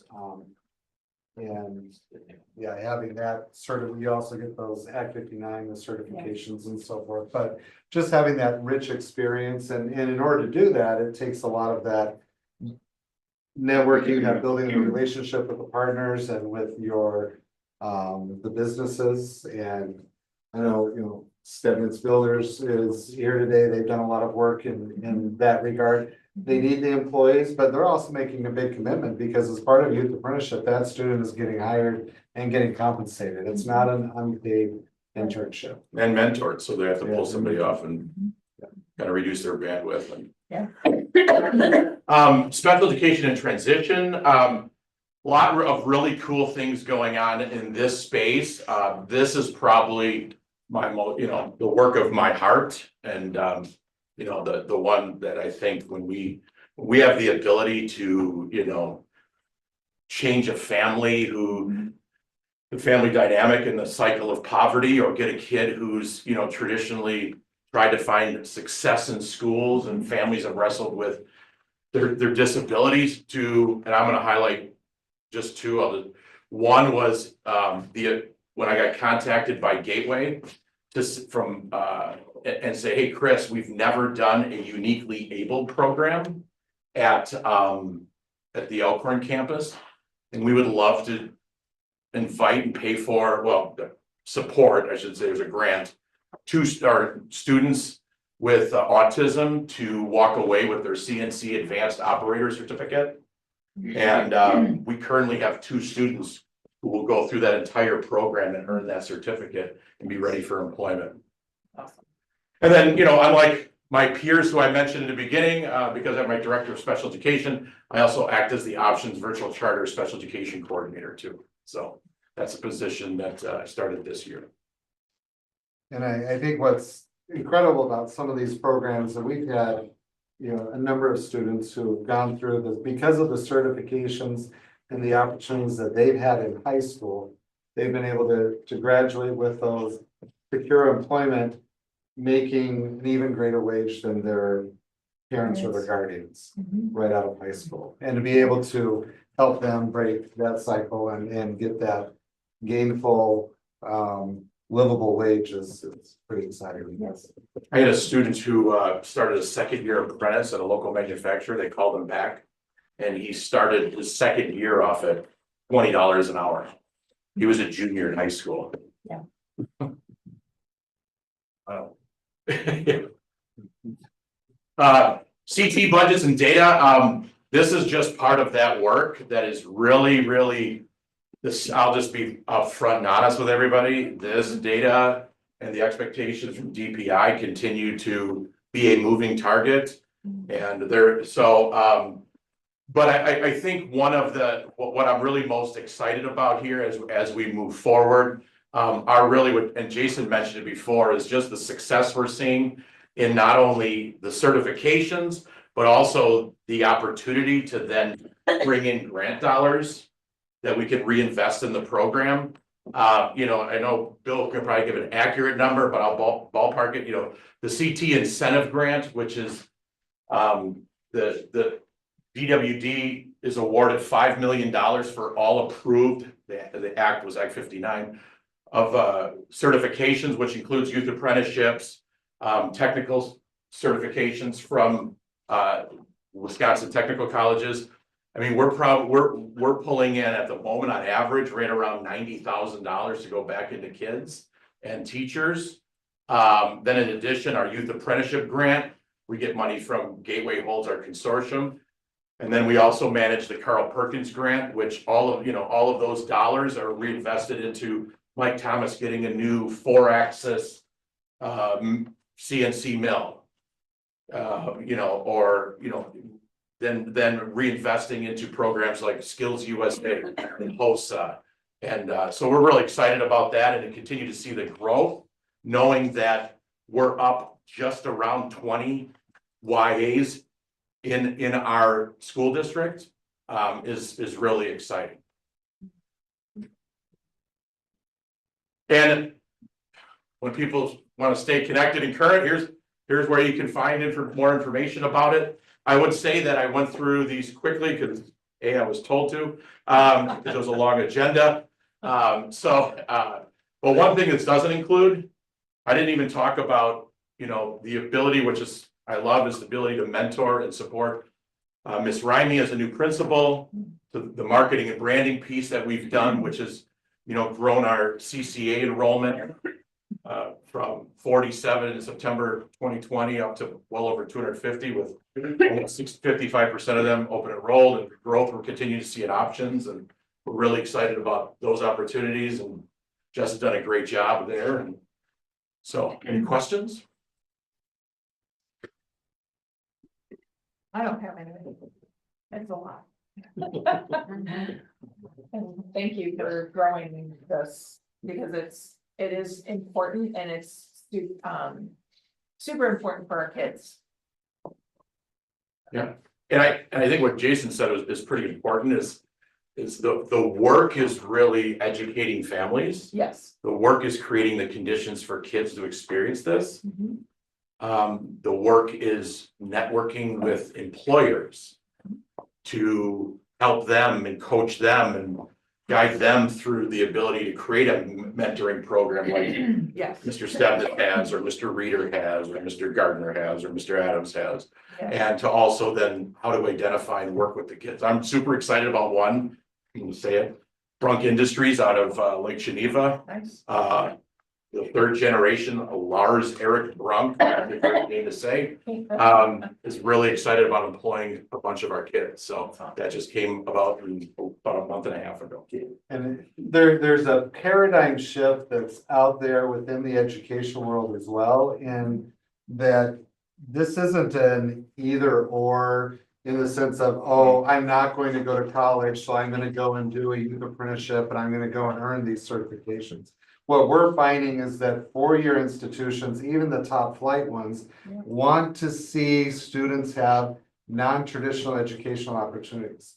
If you want to go into the medical field and get into med school later on, getting your CNA certification, working on an internship at Aurora or a youth apprenticeship, and then going into college and doing that and working within that field, that makes your application, your resume, that much more powerful to get into those programs later on.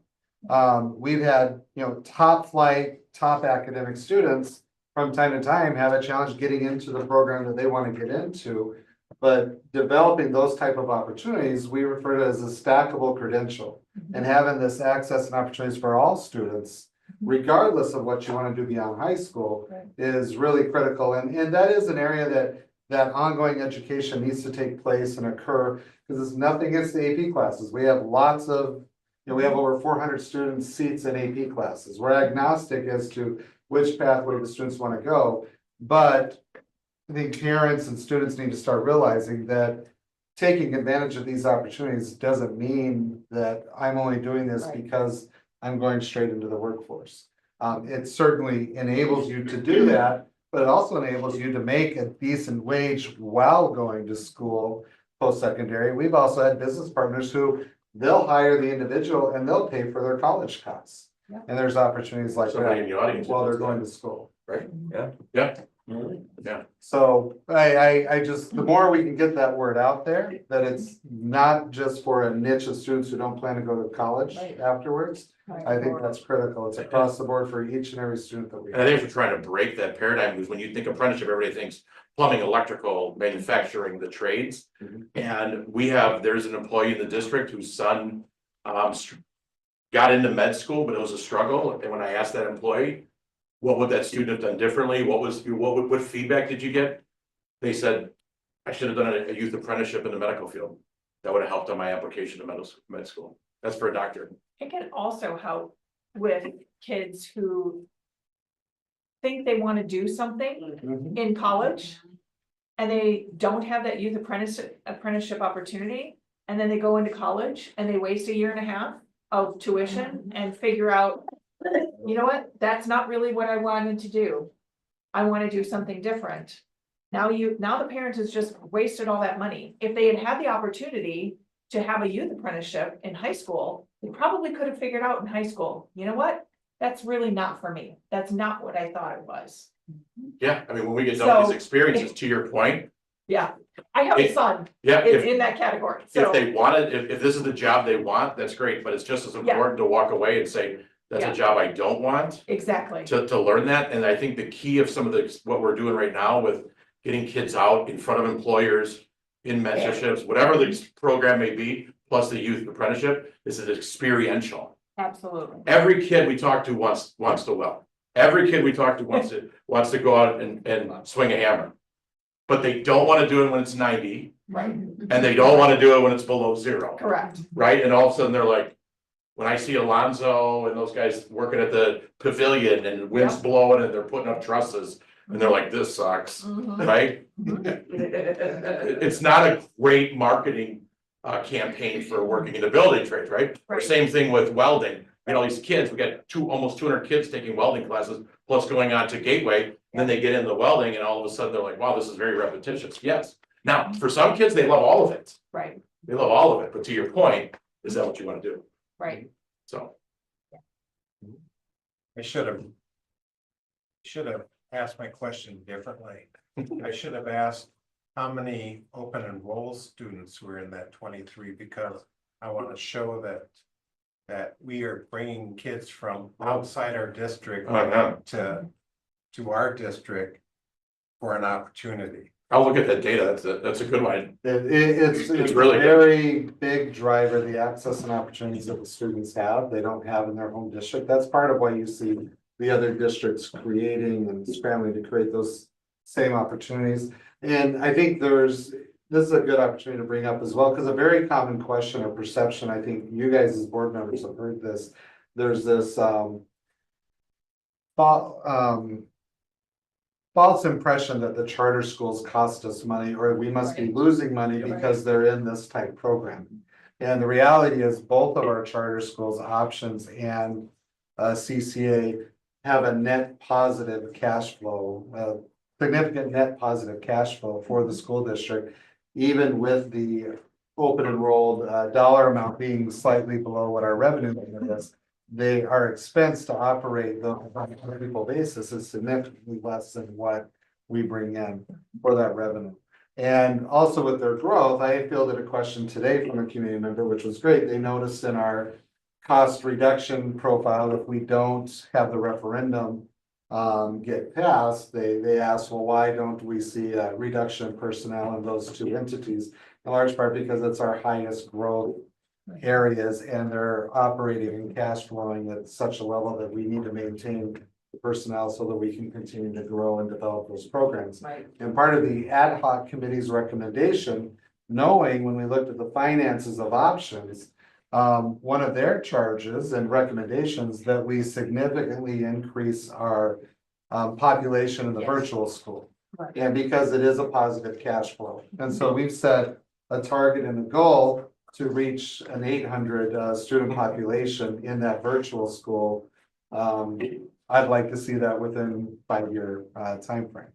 That's doubling the current population there now, but it takes those efforts and these type opportunities that can be replicated throughout the state for students. So we do have students that are in Green Bay that are participating in the options program who are going into the technical school up in Green Bay that are part of the Elkhorn Area School District. And that takes coordination and partnering with these institutions all throughout the state. But it's neat, it's taking place and we're hearing great stories from all over the state. Wonderful. Thank you. Thank you. Thanks, Val. That was a great question. Okay, moving on to our first reading of the new homeless student policy. I'm gonna turn it over to Mrs. G. So.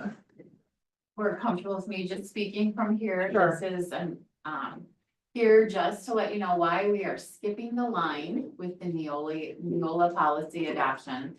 We're, very carefully going through and taking a look at all of these, but At this point in time, the school district is one of 25 that is being reviewed for our compliance with the McKinney-Vento policies and law. And as a result of that, our team has done a deep dive and provided numerous artifacts to the state in 8 different areas of compliance, meaning how do we make staff aware of McKinney-Vento? And just a quick little catch up, McKinney-Vento has to do with how we provide services and meet the legal rights of any of our students and families who are experiencing homelessness right now. And homelessness has to do with not having an adequate home in the evening. So that could even mean like they're doubled up with other family members, etc. So in doing so, we had to show and demonstrate how do we create staff awareness of this policy and educate our staff. What do we do to communicate and collaborate in the community? How do we handle the identification of referrals that may come from community members or families self-referring? What type of policies and procedures are we tied on in the district?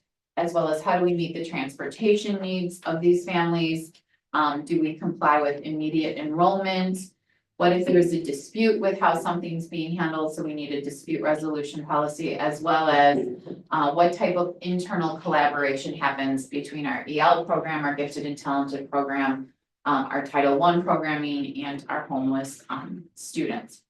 So one of the things we found that was a little bit of a void was that we did not at that time have a homeless student policy. We leaned into policy 411, which had to do with non-discrimination. Homeless students are indicated in our non-discrimination policy, and we have cited that with the state each year as part of our ESSA plan. But in doing this work, it became evident that we really needed this policy to be put in place sooner than later, because it serves as an artifact for 6 of these 8 areas that we have to show compliance.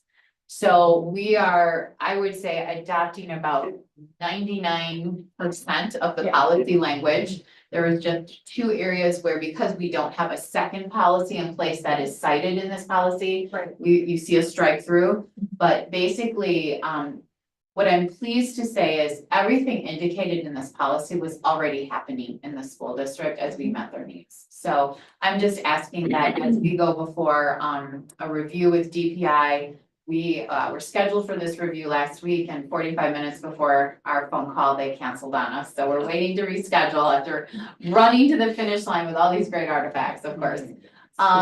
So we're on hold right now, but it will be great to say that this obviously has come before you, that this is moving ahead for approval, so that we can demonstrate that we are certainly tight on this policy and law within the district. So thank you for letting us skip the line. Yeah, so just to be clear, to those of you who aren't on the policy committee, as you know, we're reviewing all of the Neola policies in a specific order. This is a Neola policy that we're extracting from one of the series that we'll review in the future. In order so that they can be in compliance. So that's kind of what that is all about. And so the recommended changes, and I think you said it was just the 1 line, is Yes. coming from Neola? No, Or it's coming from us. Okay.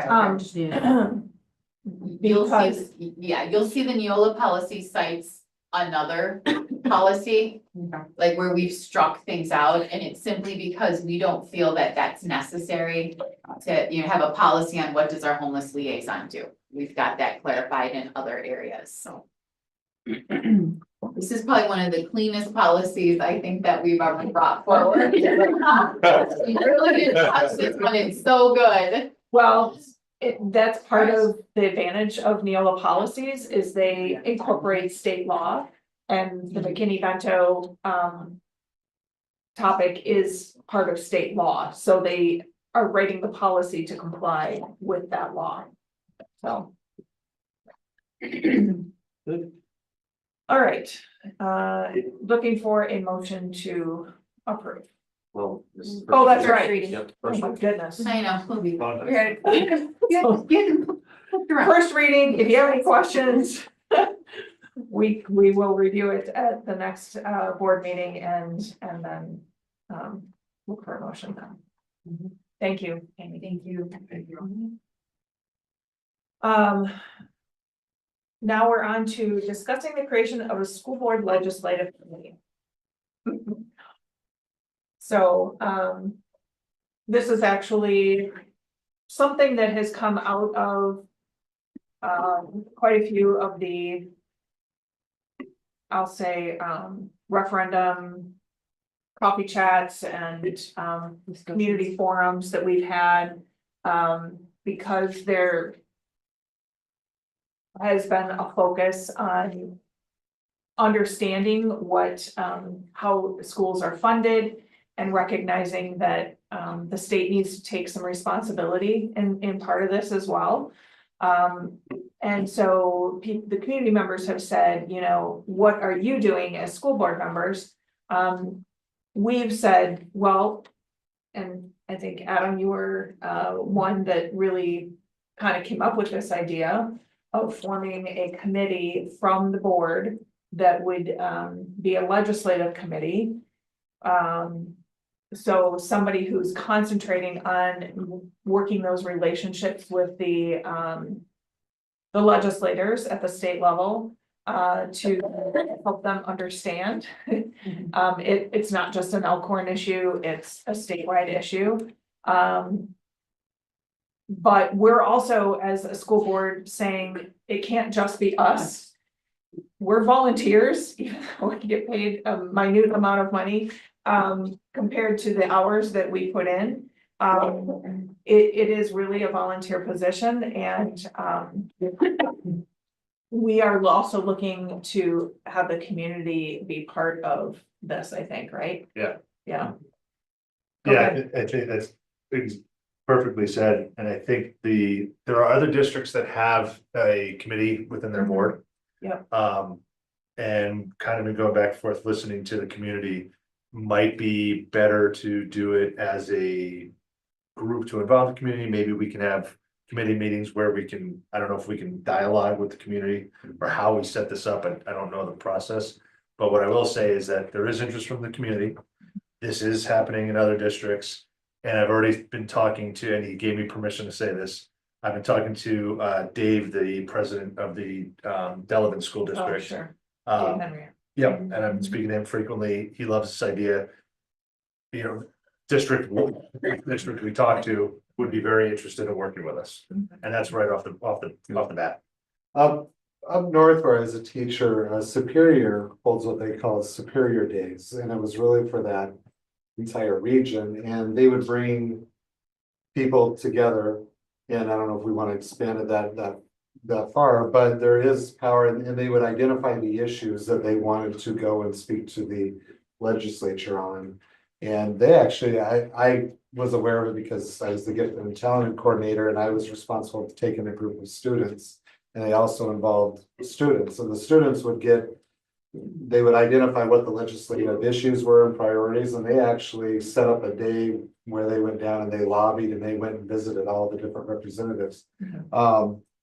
Yeah, and it had a lot of power. They would actually assign to the students one of the more challenging issues, but they would do that, and one that had been on the agenda for several years in a row, because they found that the students, when they went and lobbied and advocated, theirs always got support and got passed. So ours was invasive species, and legislative law that they had passed related to that to protect the lakes up in that part of the state.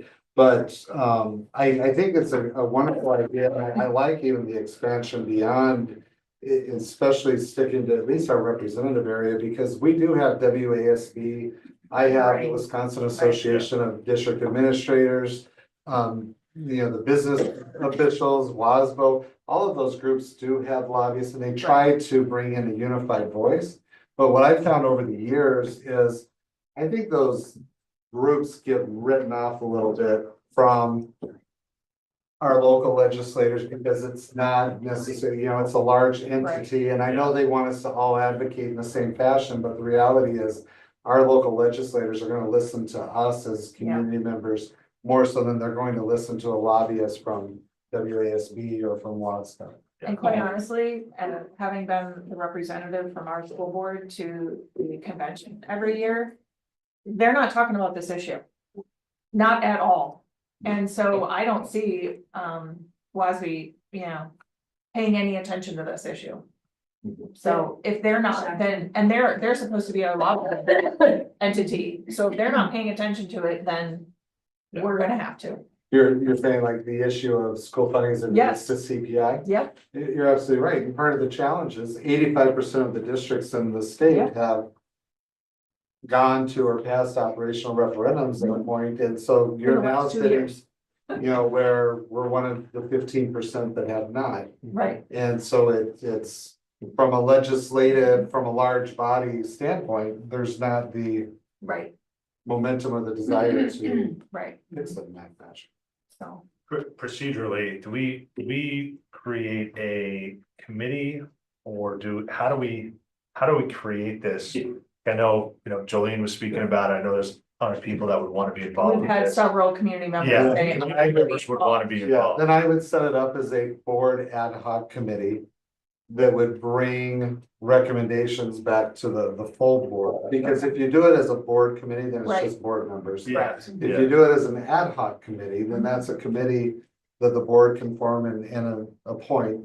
It is subject to open records meetings Yes. and Yeah. laws and so forth, but then we can solicit individuals and that makeup of that committee could be whatever the board would like. If you'd like it to be a regional ad hoc committee for inviting. Other If you wanna schools. branch out beyond, we Right. could and look at who's our, maybe you do our.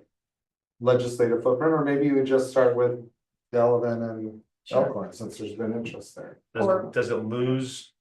Just gonna say it this way, does it lose power if it's just an ad hoc and not a board committee? And that's why I say I would then have it report back to the And board then the board can, okay, and then the board, but I think there's probably strength in numbers if the constituent, like if Representative August. knows that, oh, wait a second, this committee is representing. A All large the segment school of districts my in his- population. Yeah, got it, Yeah. okay, Then that's, okay, That's the route to go, Yeah. legislative. yeah, I think so. then, yeah, now what may be a challenge is, and you see this at the WASDA meeting, the greater you branch that out. You have varying needs, varying interests, Yeah, and you may not come yeah. to consensus. sure, So for example, property rich districts always like to advocate, and they have this whole consortium on Fair Aid Coalition. Where they're like, well, we only get aided from the state, I only get 2% of our budget is from the state, we get about 45%. Mhm. They feel like, oh, that's not fair. And what I always tell them is, well, when your mill rate is the same as ours, meaning what you're actually paying in taxes, Mhm. then, go whine about the fair aid. right, Yeah. So, because if the state gives them more aid, it's just gonna lower their property taxes even further. So there's different competing interests, that's part of the challenge with the current state funding model. right. So the more you branch that out, it may be harder to come to consensus from those ad That hoc is true. groups.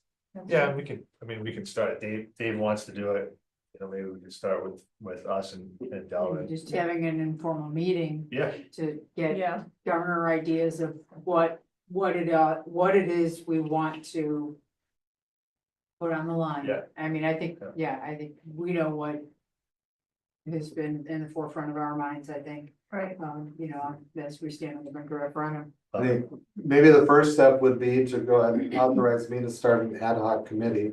okay, And I can put out and we can discuss, like how many, if you just want it open to whoever wants to be on it to start with. We could do that and see what the response is. If we have to bring back, whoa, we had 50 people. Do you want, to narrow down the numbers? We could revisit that. But then once we have that established, maybe reach out to Delavan at that point or Yeah. encourage them to start one too. And Yeah, then work in partnership. yeah, same time. Has Dave expressed that he wants to do the same Yes. thing? yeah, Okay. yes, He I wants think to that work would be together. good. yeah, Maybe there's separate board ad hoc committees, Sure. but then we can meet together on Sure. similar issues. Yeah, I can speak to Williams Bay, Lake Geneva, I know the other superintendents would be interested as well. yeah, it's a great idea. So you create it, and then I think it is good to open it up to. Anybody at this point, see how many we get, and then if we want to get back, And then in the ad hoc meetings, there's still procedure, right? It's not. Yes, and Okay. and whoever I just wasn't on would that. be the board representatives would kind of run that meeting. Okay, perfect. Yep. So, what I'll do is I'll put it on the agenda next time, because this isn't an action item, and then Right. we'll have the other discussion, a formal, you Yeah, know, and in the meantime, action related to the if commission. any board members are interested in serving on that committee, and being part of that, please email me or Mr. Tadlock. And, Or any community members, Jolene. if you want to Be part of that. still here, appreciate it. Yeah, so, all right.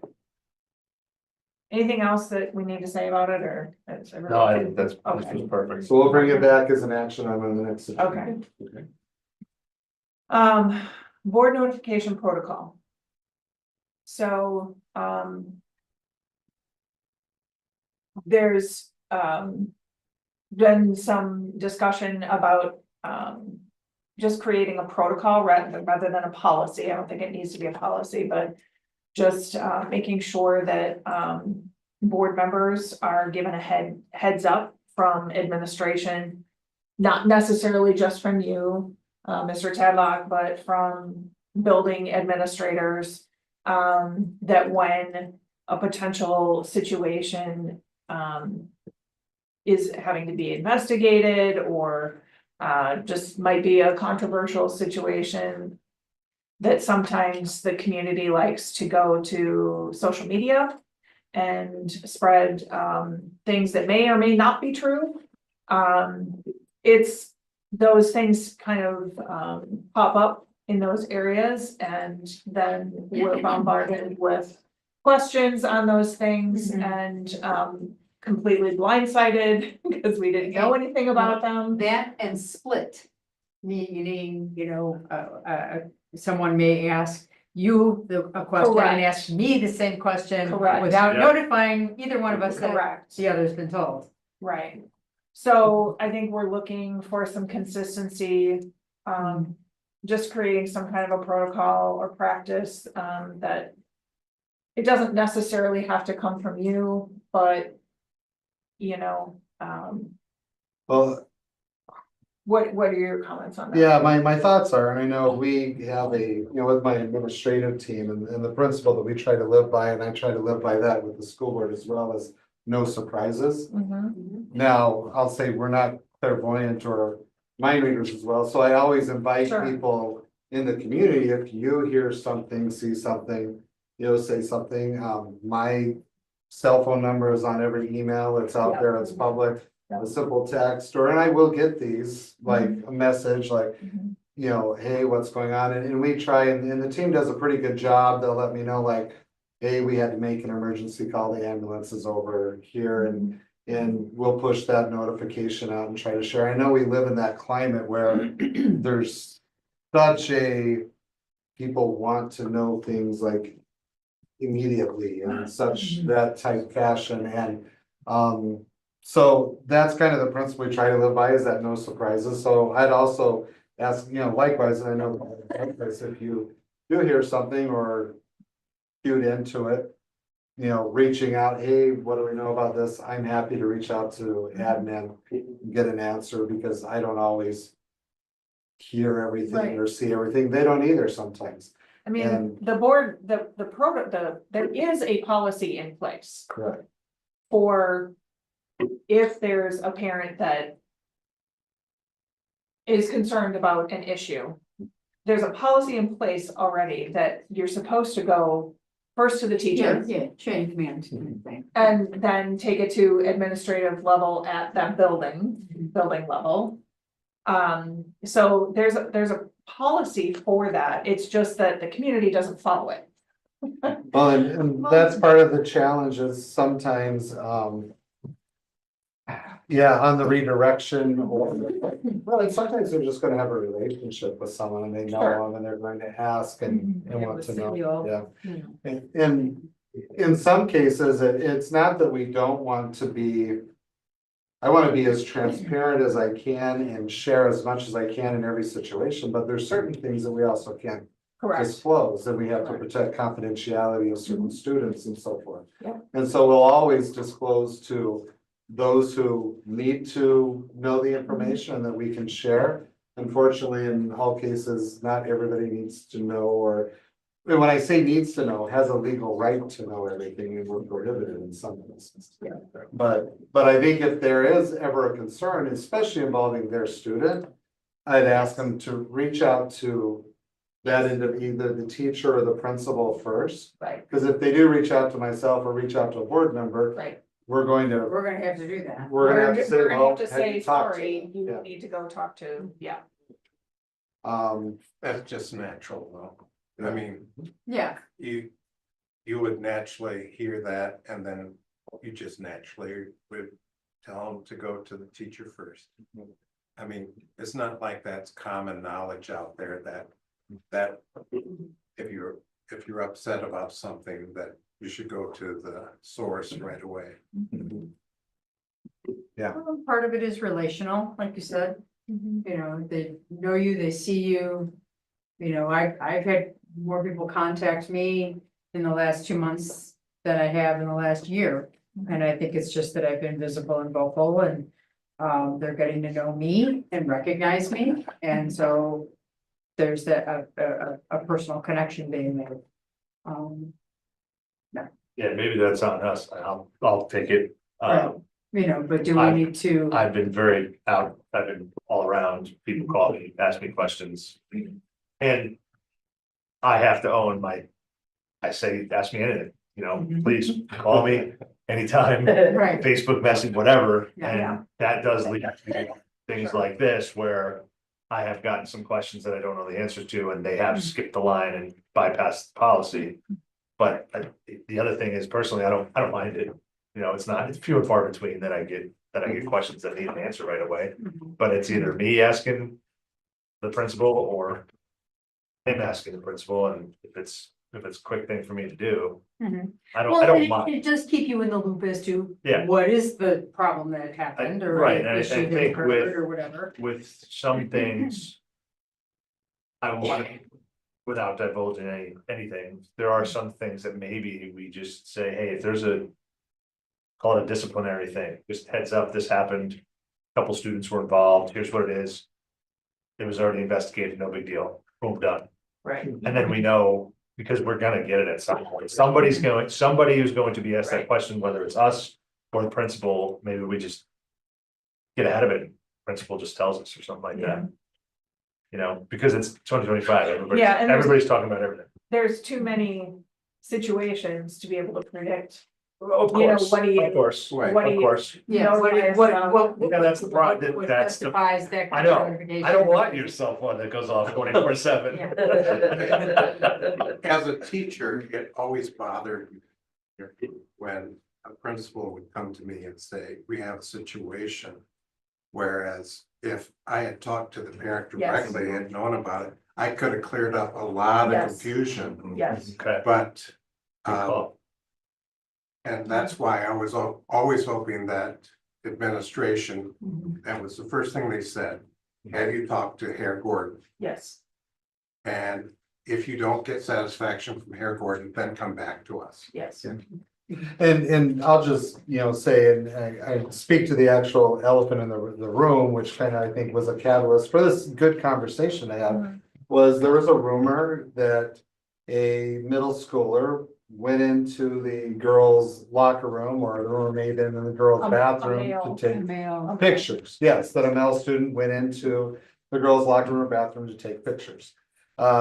Had the individual or whoever heard the rumor, contacted Mr. McBurney and said, hey, I have a concern. I don't know if you're aware, but the kids are saying that somebody went into the girls' locker room, a boy went into the girls' locker room. He could have, he may not have known that had happened. In this case, he did know, he knew right away. And the reason why it wasn't communicated out, because that's not what happened. The kids were playing a game that it was at a dance, so they didn't have the cell phone restriction.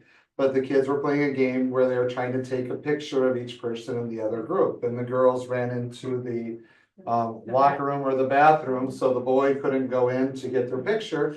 And so the boy was sitting outside the bathroom, waiting for them to come out to take a picture. And that was where the rumor came from.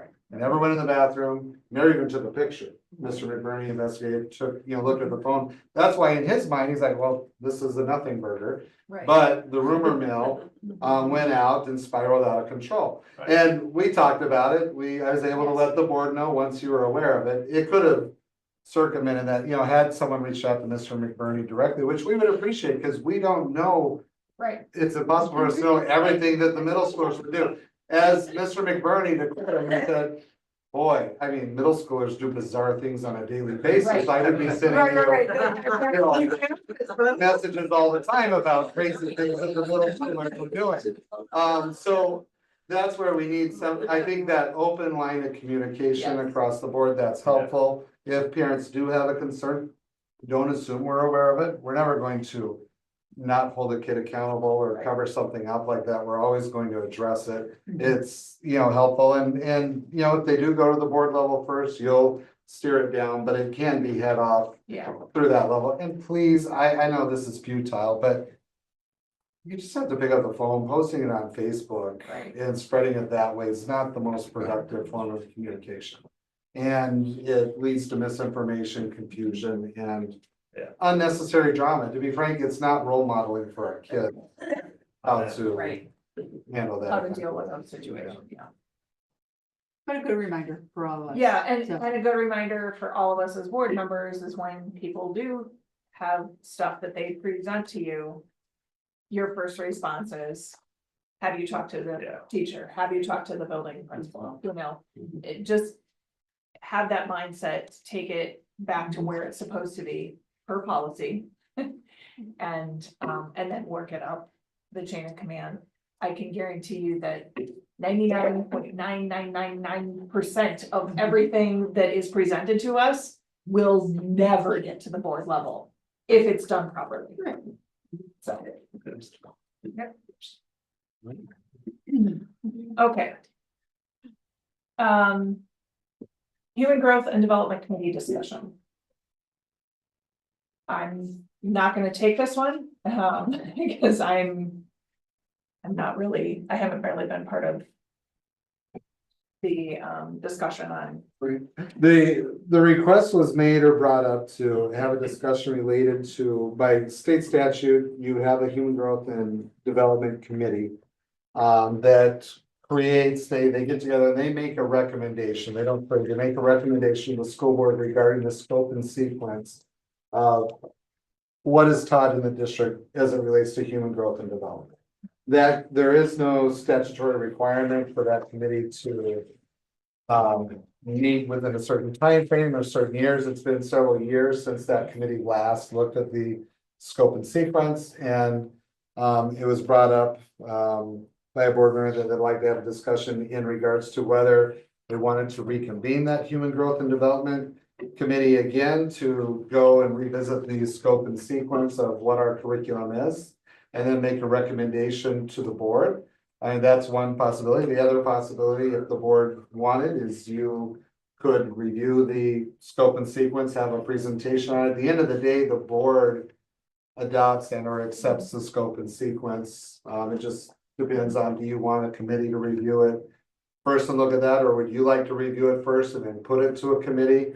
Or are you satisfied with the current status on what the human growth and development scope and sequence is? Many of you weren't on the board when it was first created and drafted. None of us were. So it might be valuable to do a future presentation and review what that scope and sequence is. I think Mrs. Stradier would be happy to come in and perhaps share that with Ms. Bosch and go through that, and then maybe the board make a decision at that time. The other options, you could just say, yeah, go ahead and start the process to reform the committee and have them review it and bring a recommendation. It's not been an active committee for any of the years that I've been on the board, and I've been on the board the longest of any of them, so. Yeah, and statutorily, it's not necessarily designed to be an active committee. It's when you're going to revisit that scope and sequence. And it's very prescriptive as to who can be on that committee. Like only 1/4 of the members can be employees of the school district. So for each employee who's on that committee, you have to have 3 who are not, and so it's statutorily, it really outlines who needs to be represented on the committee, a clergy person, a doctor, is the nurse or Yes, our district nurses. the district nurse, yeah, and then it's at large parents, they can't be spouses of employees, so it's very, Yeah. Well, if it's been Yeah. 7 years since It's you're on the more than board, 7 years, but we died and nobody's reviewed this, I definitely think it's something. I think that it's we time to need review it I for think sure. it's- Yeah, definitely. So develop the committee. so go ahead and yeah, reconvene or You guys can. call for the. We get the committee going. Yeah. We'll absolutely. start the process then to put the committee together. okay. Now we're at the referendum update. Was this something new? Was a referendum going? Just a reminder to start off, we have the. Again, I'm hearing a lot of positive feedback related to So appreciation. there is one scheduled for this Wednesday. Originally, Adam, I didn't know Kathy was available. Adam, Kathy and I were available for that. Adam's out of town. I now have a work obligation that will prevent me from going. Kathy, I don't know if you're. I can't step away. I have a project starting on Friday Yeah. and I have somebody out on vacation. So all week, none of the 3 of us are Yeah, available for I got- Wednesdays. I gotta go to California. Coffee chat. What Yeah, time is it? 8. 8 o'clock at the Elk. At the Elk. I wonder, and Mr. I have interviews that morning, but Mr. Truen would be available at 8 o'clock until approximately 9 to help enter assist if. I don't know, Eric Gordon, are you available Wednesday morning? No? I mean, if you're available 8 to 9, I can make 8 to 9 work, but I would have a hard stop at 9. And I it's kind of need to. He has a hard stop as well, because he's Yeah. part of the interview process. the Right. second phase, yeah. Yeah, I mean, it's, Your experience, has that been a problem with them being? No, More because We have one we person. had one person show up at a coffee chat, when we were at facilities. Yeah, And it was under an hour. I know Mr. Anzalone had shared that they were looking forward to it, that their regulars of the Elk were looking yeah, forward no, to it. that's Yeah, the one I there really wanted is- to be at. Yeah. Yeah, there are a group of people who regularly meet there that are Well, hoping to have. can we, I know we posted it for the 12th, but can we move it to the 19th? Can we resend? I know it's on all the mailers though, yeah. Yeah, I don't Few days away, I think. So I either think we supply somebody to be there or we cancel that one. If you could pop over, then at least there's the one board representative, I know Mr. Chuen could be there and. yeah. If you want, I We think could Mr. do 8 to Anzalone. 9. could pop over I'll let for my that. staff know, Okay. and yeah, but it's got, well, we're both in the same boat. And it's gotta be a Yeah. hard stop at 9. And depending on how it goes, if there's really this strong desire for another, we could look at. Well, we'll rescheduling say, the following- please come Monday Oh, to our right. meeting at the chamber, Right. so we can continue this conversation. Sure, perfect. Right. Yeah, you know, I apologize that our schedules, when we put this together a month ago. Well, yeah, month more ago, than a month ago. Yeah, yeah. and schedules My unfortunately schedule changed. Yeah. So, okay. And Heather, would you be That sounds good. available or? On Probably not. Wednesday? No, I'm in PT. Okay. All right, we can check with Kevin as well, maybe maybe he could hop over for. Are you still able to come March 17th? Yes. Okay. I can still do that. Okay, I'll probably be there on Okay. March 17th. Okay. I mean. Yeah, I cannot be at that one, so. I questioning what to do for St. Patrick's Day. Oh, yes. I mean, And I might as well go to Uncle Hunt's Joe. Go there before you start celebrating. stuff. Well, kind of thought, yeah. Does liquor license. Yeah, hey. All So, right. I'll leave that up. Gas and green beer, it could be a very interesting discussion.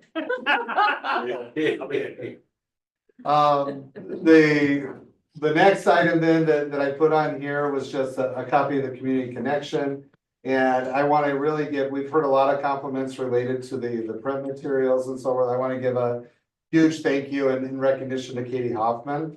And as well as a number of, we have a little communication team and we also, Julia and her background and PR and so forth, we share all that, but Katie does a great job with piecing it together and taking all of the feedback, which if you've ever created a document can be, she does it with a smile on her face, at least while we're facing her. And it's greatly appreciated.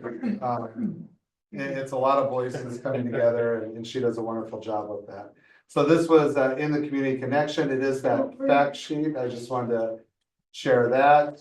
We have extra copies here at the district office if anyone is wanting anything. And then Ellen Holly had shared this other just mailer that had, I'm sorry, this mailer has not gone out yet. This is the last mailer that will go out at the end of the month. Just to remind people to go and vote and has the key points on there. And again, trying to steer people to where they can go get more information on the website. And if there's ever anything that you feel like, hey, can you put this on the website? Could you do a little video explanation of this topic? We're happy to put that together and put it on. Is there a quick, easy, simple place to find all of there's a document out there with all of our savings over like the last 10 years? Yeah. Can you make that simple and easy to find and maybe, I don't know, make it its own bullet point or something? Because again, that was just something that came out of one of our Yeah, communities. I thought it was on our referendum website and I searched for it the other day. and Right, could not but it find can't be 47 clicks in because. Yeah.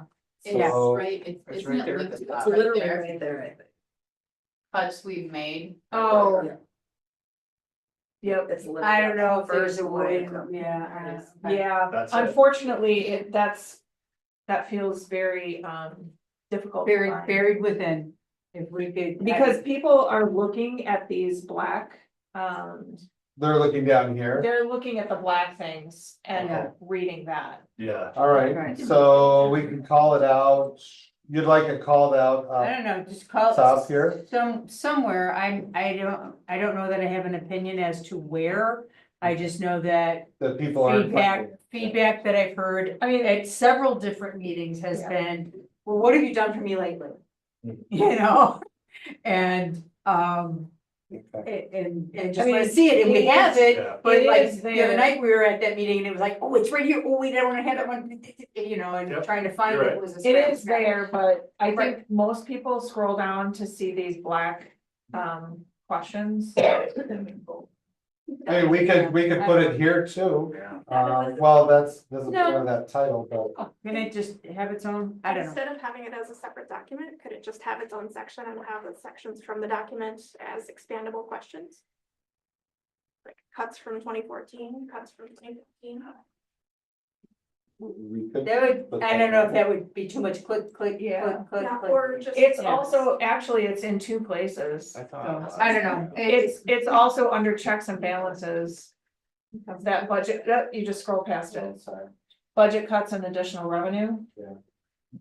I don't know if that need can be renamed, Maybe it just needs to be black. but that's. What it's in what have we two done in the places. last 10 You years? know what we could do is we could, probably instead of, we could do it as a call out on the webpage, so when they go there, click here for budget cuts and.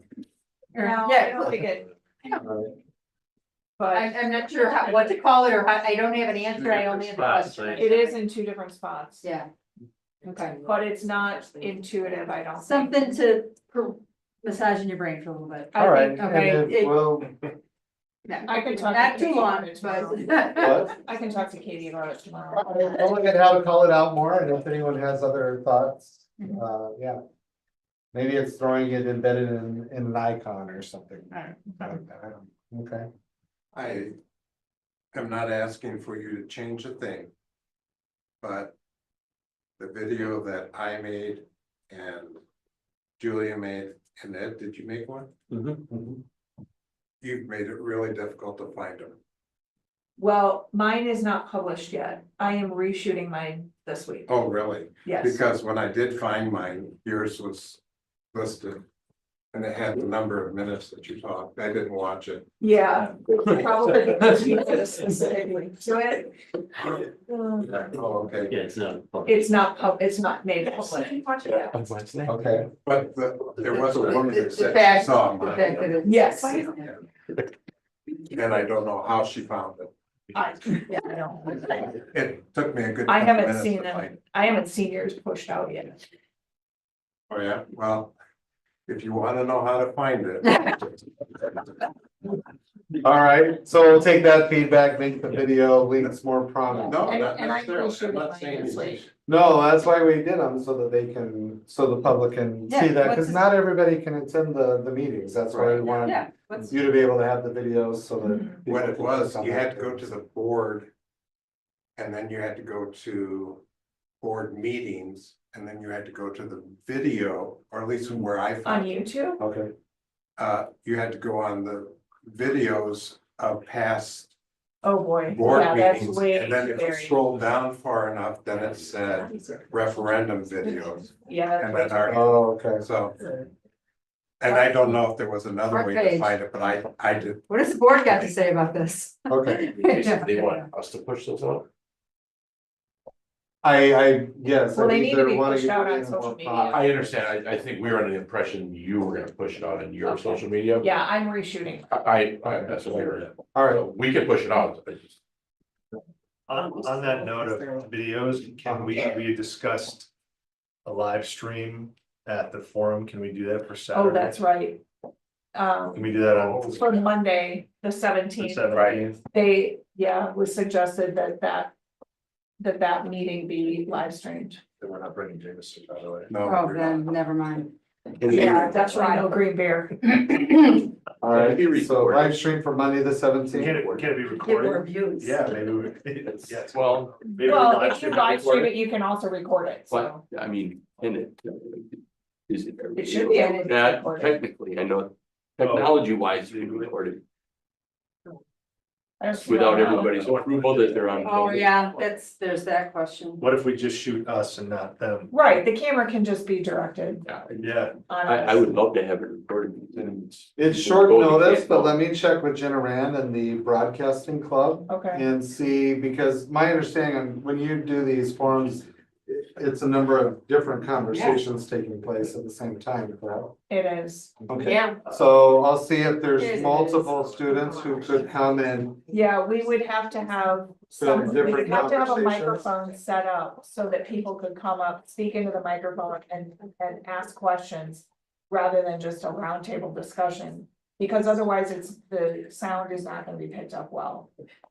The room is way too big. Yeah, unless you had multiple filmers and you were spread out, and then they're filming individual separate conversations and then piecing it together. But you're right, if you're wanting to live stream it, it would have to be more organized one at a time and a round table or set up like a panel. Right. We can do to live stream and or record, the simplest format would be in that type structure. Maybe you just do that for the first half hour, 45 minutes, and then it's not recorded, and it's just separate conversations. People want. I think there is some value to having it live streamed for sure. Okay. Yeah. And all right, we'll work on that to make sure that's set up for the 17th. Thank you. Okay, moving on to personnel. We've got the personnel recommendations. I was a little sad when I saw Mr. Dolly resigning. Yes. We are as well. I'm always torn because I'm always very, happy for our employees and Yes. at the same time when they pursue, not that his job wasn't his dream, but Mr. Dolly has been the head of the Wisconsin Esports Network for years, and they had a funding that came in, and the organization approached him and asked him if he would do it full-time to head it up and really make the esports program for the state of Wisconsin take off. And so it was too good of an offer for him to turn down, and we wish him the very best. Yeah. He's done great things for our school district, and we look forward to, you know, continuing to work with him, just in a different role. He won't officially be an Elkhorn employee. Yeah. I want to congratulate Jacob Rasmussen, who's been an employee for several years. We went through the process, the interview process for him to he interviewed for Mr. Dricken's job, who's retiring this year, and the committee overwhelmingly selected him. And that's not always the easiest when you're an internal applicant, but the team is very excited to see him get promoted or offered that position. And Where is he working now? at the high school. At high school. Yeah. And then we have the other resignations and appointments that you see there. We want to thank them for accepting those positions and filling out our spring coaching. Yes. All right, looking for a approval of the personnel recommendation sheet. I move to approve the personnel recommendation sheet for March 10th, 2025, including the employment contracts, conditioned upon passing the background check and district mandated drug screening as presented. Is there a second? Second. So moved and seconded to approve the personnel recommendation sheet for March 10th, 2025, including new employment contracts conditioned upon passing the background check and district mandated drug screening. All in favor, say aye. Opposed? And we do not have any gifts to present this evening. Is that true or? Oh my goodness, it is 8:45 and. You want to go over announcements, Mr. Tyler? I just wanted to check if whatever works best, April 7th or 14th for the next policy committee meeting. I can't do 7, I'm out of town. Okay. The 14th work? 14th works. And then. 14th should be fine for me. All right. On April 30th, we'd like to invite the board to save the date for the class of 2025 e-portfolio night. The students present their e-portfolios of their work that they've completed through their years in high school. It's a neat event. You get to see kind of that outcomes based, what are our students leaving us with, what were their experiences like? Where is that? That's at the high school, W- and we're gonna have things divided up by career cluster this year, and so you'll be able to see like what the student's pathway is and sign up to go to see different things if you know certain students as well, so. Like. Budget workshop. Looking at doing, want to know if the 21st of April would work for the school board to do a budget retreat. From like 5 to 7, or what are you thinking? Or 6 to 8? That's Easter Monday. I don't know. It Yeah, is. it is. Okay. Well, I mean, it still works that it's Easter Monday, but it works for me. Yeah, it does, it works for me. You guys wanna fight my mom for that one? What was supposed to do? Your mom's here, we can do it on a different day. I don't know if we're going there, I'm just playing. You can slap happy, it's late. I don't know yet. Okay, why don't we'll put a doodle together and Okay, look for a date in April, okay? okay. And then I included a link, which I thought was interesting, just from Wisconsin Eye, related to the conversation around the Wisconsin cut scores, that you may see some of that debate and so forth. I think what's interesting, we've talked about it for quite a while, that Tony Evers years ago moved the arbitrarily, he just decided, oh, I think I want to align the proficiency cut scores in Wisconsin to NAEP. NAEP is a test which is taken by roughly 2,500 students in the country on an annual basis. That's it, 2,500 students. I was talking to Mr. McBurney, so they randomly select schools and they say, hey, we need you to provide 50 students to take the NAEP test. So last year we had 50 students take the NAEP exam. Of the 50, 15 of the parents opted the kids out and said, yeah, no, my kid doesn't need to take the test because it's not a requirement. And that's what NAEP bases their data off of. NAEP is actually very likely going away. It's kind of a defunct approach anyway, but that's kind of, there's a lot of When did debate. he do it?